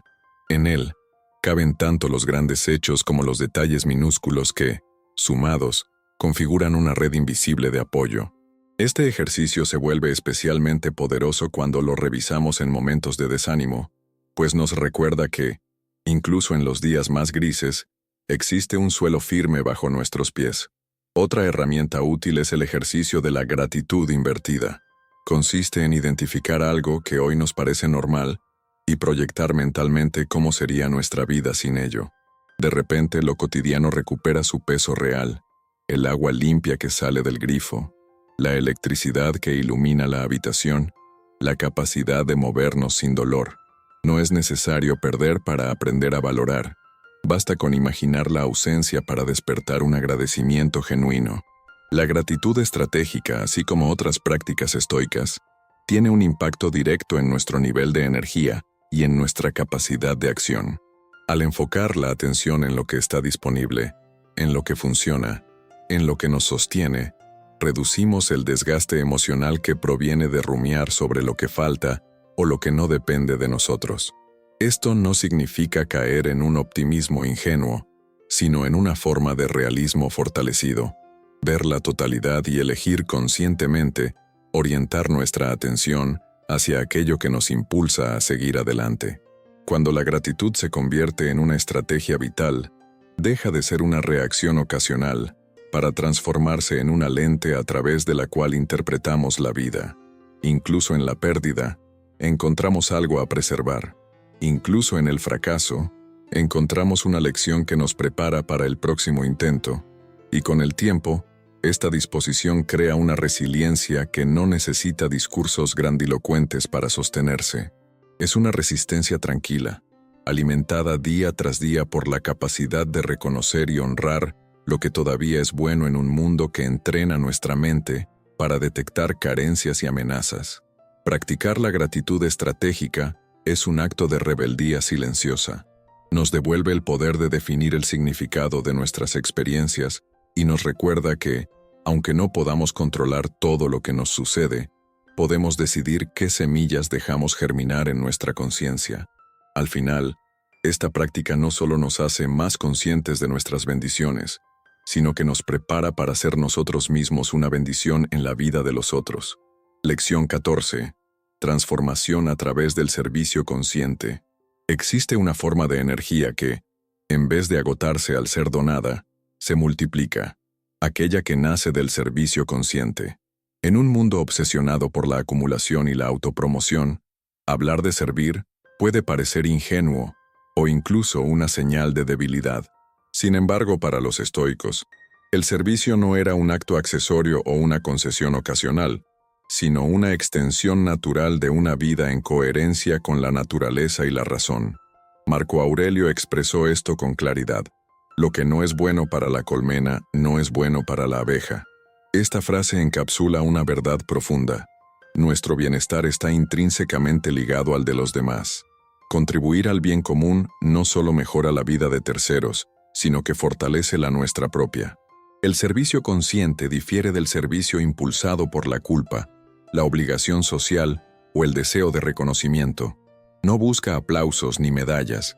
Se nutre de una motivación más pura, la convicción de que, al perfeccionar, aunque sea un pequeño rincón del mundo, nos perfeccionamos a nosotros mismos.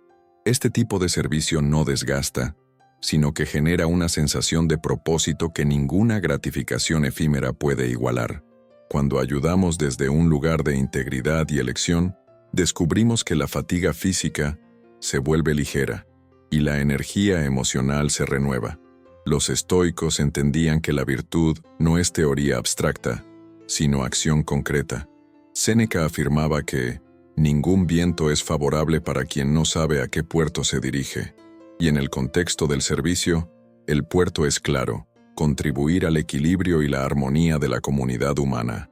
Este sentido de dirección transforma cada pequeño acto en parte de un propósito mayor. Un gesto amable hacia un extraño, una palabra de aliento a alguien en un momento difícil, o el compromiso silencioso de cumplir nuestras responsabilidades sin quejas innecesarias son formas de servicio que, aunque discretas, generan ondas expansivas. Aquí entra en juego la simpatia, un concepto estoico que describe la interconexión entre todos los seres humanos. No somos islas. Nuestras acciones, por pequeñas que parezcan, tienen un impacto que trasciende nuestro campo de visión inmediato. Entender esto cambia la forma en que vivimos. Ya no vemos el servicio como una pérdida de tiempo o un sacrificio, sino como una inversión en el tejido común que sostiene nuestra propia existencia. Al reconocer esta interdependencia, la frontera entre el bienestar personal y el colectivo se disuelve, y cuidar de los demás se convierte en otra forma de cuidarnos a nosotros mismos. Practicar el servicio consciente no requiere gestos grandiosos ni recursos extraordinarios. Lo que exige, sí, es intención. No se trata de actuar mecánicamente o de acumular buenas acciones como una lista de logros morales, sino de elegir deliberadamente en qué momentos y de qué manera podemos agregar valor real. La clave está en la calidad de la presencia que llevamos a esos actos. Ofrecer un consejo sincero, escuchar sin interrumpir o compartir un recurso que puede aliviar la carga de alguien son acciones simples, pero cargadas de significado cuando se hacen con plena atención y respeto. Un ejercicio práctico que podemos incorporar es la beneficencia consciente diaria. Consiste en identificar cada mañana una acción concreta que podamos realizar para beneficiar a otra persona. Puede ser algo tan simple como enviar un mensaje a alguien que pasa por una dificultad, preparar con cuidado una comida para la familia, o ceder voluntariamente nuestro tiempo para ayudar en una tarea que no nos compete, pero que alivia la carga de otro. La clave es que la acción sea elegida de forma deliberada y ejecutada sin esperar retorno. Este hábito, tiene un efecto acumulativo sorprendente. Con el pasar de los días, comenzamos a notar un cambio en nuestra disposición emocional. La atención se desplaza del constante escrutinio de lo que recibimos hacia la gratitud por lo que podemos dar. Esta vuelta de perspectiva disminuye la sensación de carencia y fortalece la percepción de que, incluso en momentos difíciles, todavía tenemos algo valioso que ofrecer. Y esa percepción, a su vez, es una fuente inagotable de energía interna. El servicio consciente también nos enseña a trascender la visión limitada del yo como una entidad separada. Nos recuerda que formamos parte de algo más grande y que nuestras decisiones influyen en el equilibrio de ese conjunto. Esto no significa asumir responsabilidades que no nos corresponden o sacrificar nuestra salud por los demás, sino encontrar el punto en que el dar y el recibir se equilibran de forma natural. El servicio auténtico es generoso, pero también es sabio. Sabe decir no, cuando la ayuda se transforma en habilitación de la dependencia o en desgaste autodestructivo. En los momentos en que la vida parece perder el sentido, el servicio puede ser un ancla. Cuando las metas personales se desvanecen o las dificultades se acumulan, volver la atención hacia las necesidades de los otros nos saca del estancamiento mental. No porque ignoremos nuestras propias cargas, sino porque, al aliviarlas de otro, recordamos que todavía tenemos agencia, que todavía podemos influir positivamente en el curso de las cosas. Esa sensación de eficacia, incluso en pequeña escala, alimenta el sentido de propósito del que tanto necesitamos para perseverar. La transformación a través del servicio consciente no ocurre de la noche a la mañana. Es el resultado de una acumulación de actos deliberados que, con el tiempo, modelan nuestra forma de estar en el mundo. Poco a poco, empezamos a reconocer que cada interacción es una oportunidad para sembrar algo valioso y que cada semilla plantada en el terreno ajeno germina también en el nuestro. Esa reciprocidad invisible es, quizás, uno de los secretos mejor guardados de la vida buena. En última instancia, servir conscientemente es un acto de libertad. Es elegir cómo y dónde poner nuestra energía, en vez de dejar que las demandas externas la dispersen. Es decidir que en un mundo donde todo parece orientado al tomar, nosotros preferimos sumar. Y es entender que, al hacerlo, no nos empobrecemos, sino que nos enriquecemos en la única moneda que no se devalúa, la dignidad de vivir en coherencia con nuestros principios y en armonía con la comunidad humana. Lección 15. La libertad de soltar lo que no puedes controlar. Existe una carga que no siempre reconocemos, pero que nos desgasta más que cualquier peso físico, la de aferrarnos a aquello que nunca estuvo en nuestras manos. Es una presión invisible, una tensión que se acumula en la mente y en el cuerpo cada vez que intentamos forzar resultados, cambiar personas o impedir que la vida siga su curso natural.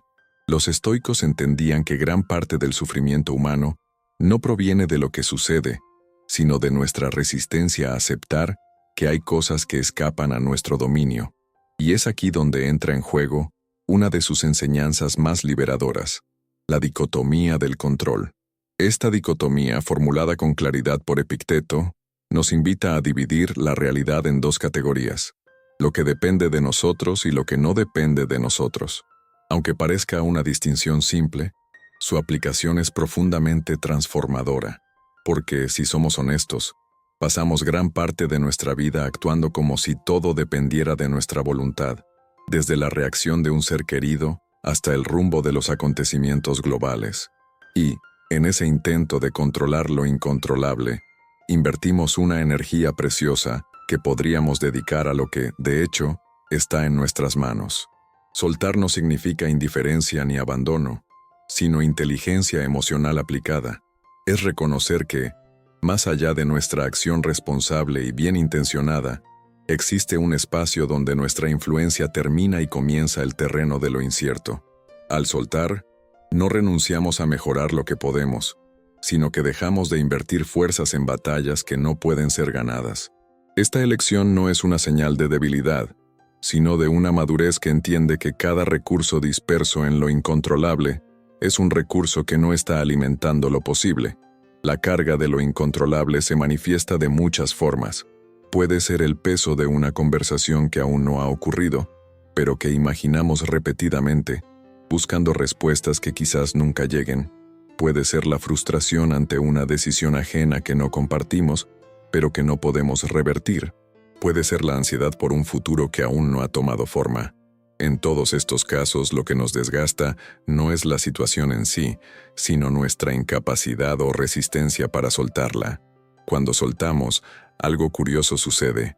La energía que antes estaba atrapada en un ciclo de preocupación es liberada para alimentar acciones concretas. Recuperamos la claridad mental porque dejamos de proyectar escenarios hipotéticos que nos paralizan. Ganamos serenidad porque entendemos que nuestra responsabilidad termina donde comienza la libertad ajena o la fuerza de los acontecimientos. Y, sobre todo, fortalecemos nuestro sentido de autodominio, pues ya no somos arrastrados por cada corriente que pasa cerca. La práctica estoica sugiere un ejercicio simple, pero poderoso: llevar la dicotomía del control a la acción diaria. Ante cualquier situación que despierte inquietud, preguntarnos: ¿esto depende de mí? Si la respuesta es sí, actuar con determinación, disciplina y compromiso. Si la respuesta es no, retirarle inmediatamente la atención excesiva y aceptar que el curso de los hechos seguirá su propio camino. Este hábito, repetido incesantemente, entrena a la mente para evitar quedar atrapada en la telaraña de lo incontrolable. Existe también una forma preventiva de soltar: el soltar antes de que sea necesario. Consiste en reconocer, incluso en momentos de calma, cuáles son las áreas de nuestra vida que inevitablemente escaparán a nuestro control. Prepararse para ello no es pesimismo, sino realismo fortalecido. Es, en cierto modo, practicar una ligereza estratégica, como quien no se apega con demasiada fuerza a las cosas, sabiendo que en cualquier momento puede tener que dejarlas ir. Esa ligereza no impide el disfrute. Por el contrario, al no vivir con el miedo constante de perder, disfrutamos más plenamente lo que tenemos ahora.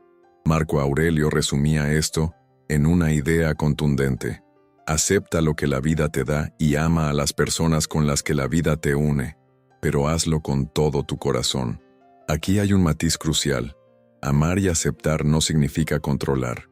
Significa vivir el presente con gratitud y compromiso, pero con la conciencia de que nada es absolutamente nuestro. Cuando internalizamos esta idea, las pérdidas, los cambios inesperados o las decisiones ajenas dejan de ser sentidas como traiciones y comienzan a ser vistas como parte del flujo natural de la existencia. Soltar, bajo esta perspectiva, es un acto de libertad profunda. Es dejar de cargar la ilusión de omnipotencia que tanto nos pesa.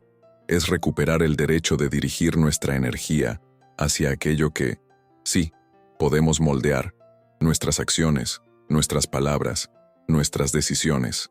Y es entender que, aunque el mundo no siempre se doblegue a nuestros deseos, siempre tenemos la capacidad de elegir cómo responder. En última instancia, soltar lo que no podemos controlar es también un acto de confianza, no necesariamente en que todo saldrá como queremos, sino en que, pase lo que pase, tendremos la fortaleza para adaptarnos y continuar. Es un compromiso con la vida tal como es, no como quisiéramos que fuera en todos los momentos. Y cuando esta actitud se convierte en un hábito, descubrimos que la verdadera libertad no se encuentra en dominar el mundo, sino en no ser dominado por aquello que no depende de nosotros. Al llegar al final de este viaje compartido, un sentimiento profundo de gratitud me invade, no solo por haber dedicado tu tiempo a cada palabra, sino por el acto más significativo que has realizado hoy: regalarte un momento de reflexión, silenciando el ruido externo para cultivar tu crecimiento interior. En una realidad donde la urgencia dicta el ritmo y la atención es una moneda rara, tu decisión de permanecer aquí, de acompañar cada lección y de permitirte ser tocado por ideas que invitan a la calma y a la fortaleza, es un acto de valentía silenciosa. No solo has escuchado un conjunto de consejos, has participado en un diálogo milenario que conecta tu vida con aquellos que, siglos atrás, se dedicaron a la condición humana. Marco Aurelio, Epicteto, Séneca, todos ellos, de alguna forma, han estado presentes, no como estatuas de mármol, sino como voces vivas recordándonos que el dominio sobre nuestra mente y nuestras elecciones continúa siendo la llave maestra hacia la libertad.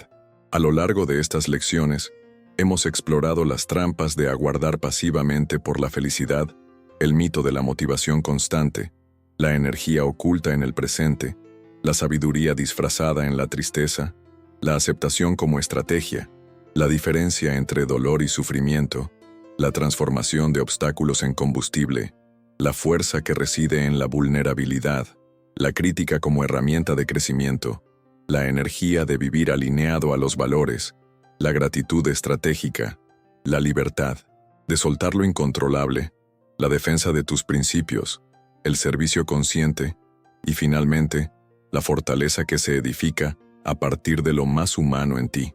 Cada concepto, cada ejemplo, cada práctica no es un destino, sino un punto de partida. El verdadero valor de estas reflexiones no está en escucharlas, sino en vivirlas.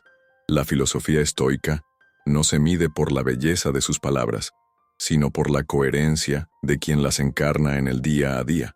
Y es ahí donde entras tú.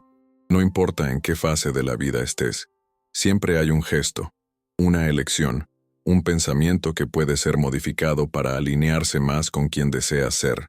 Empieza pequeño, pero empieza hoy.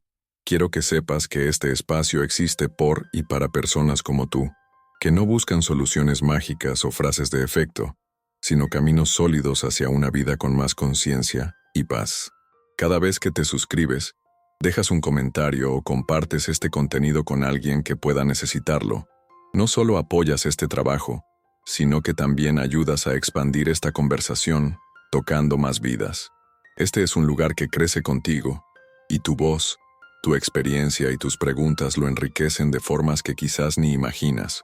Por eso, antes de despedirme, te invito a formar parte activa de esta comunidad.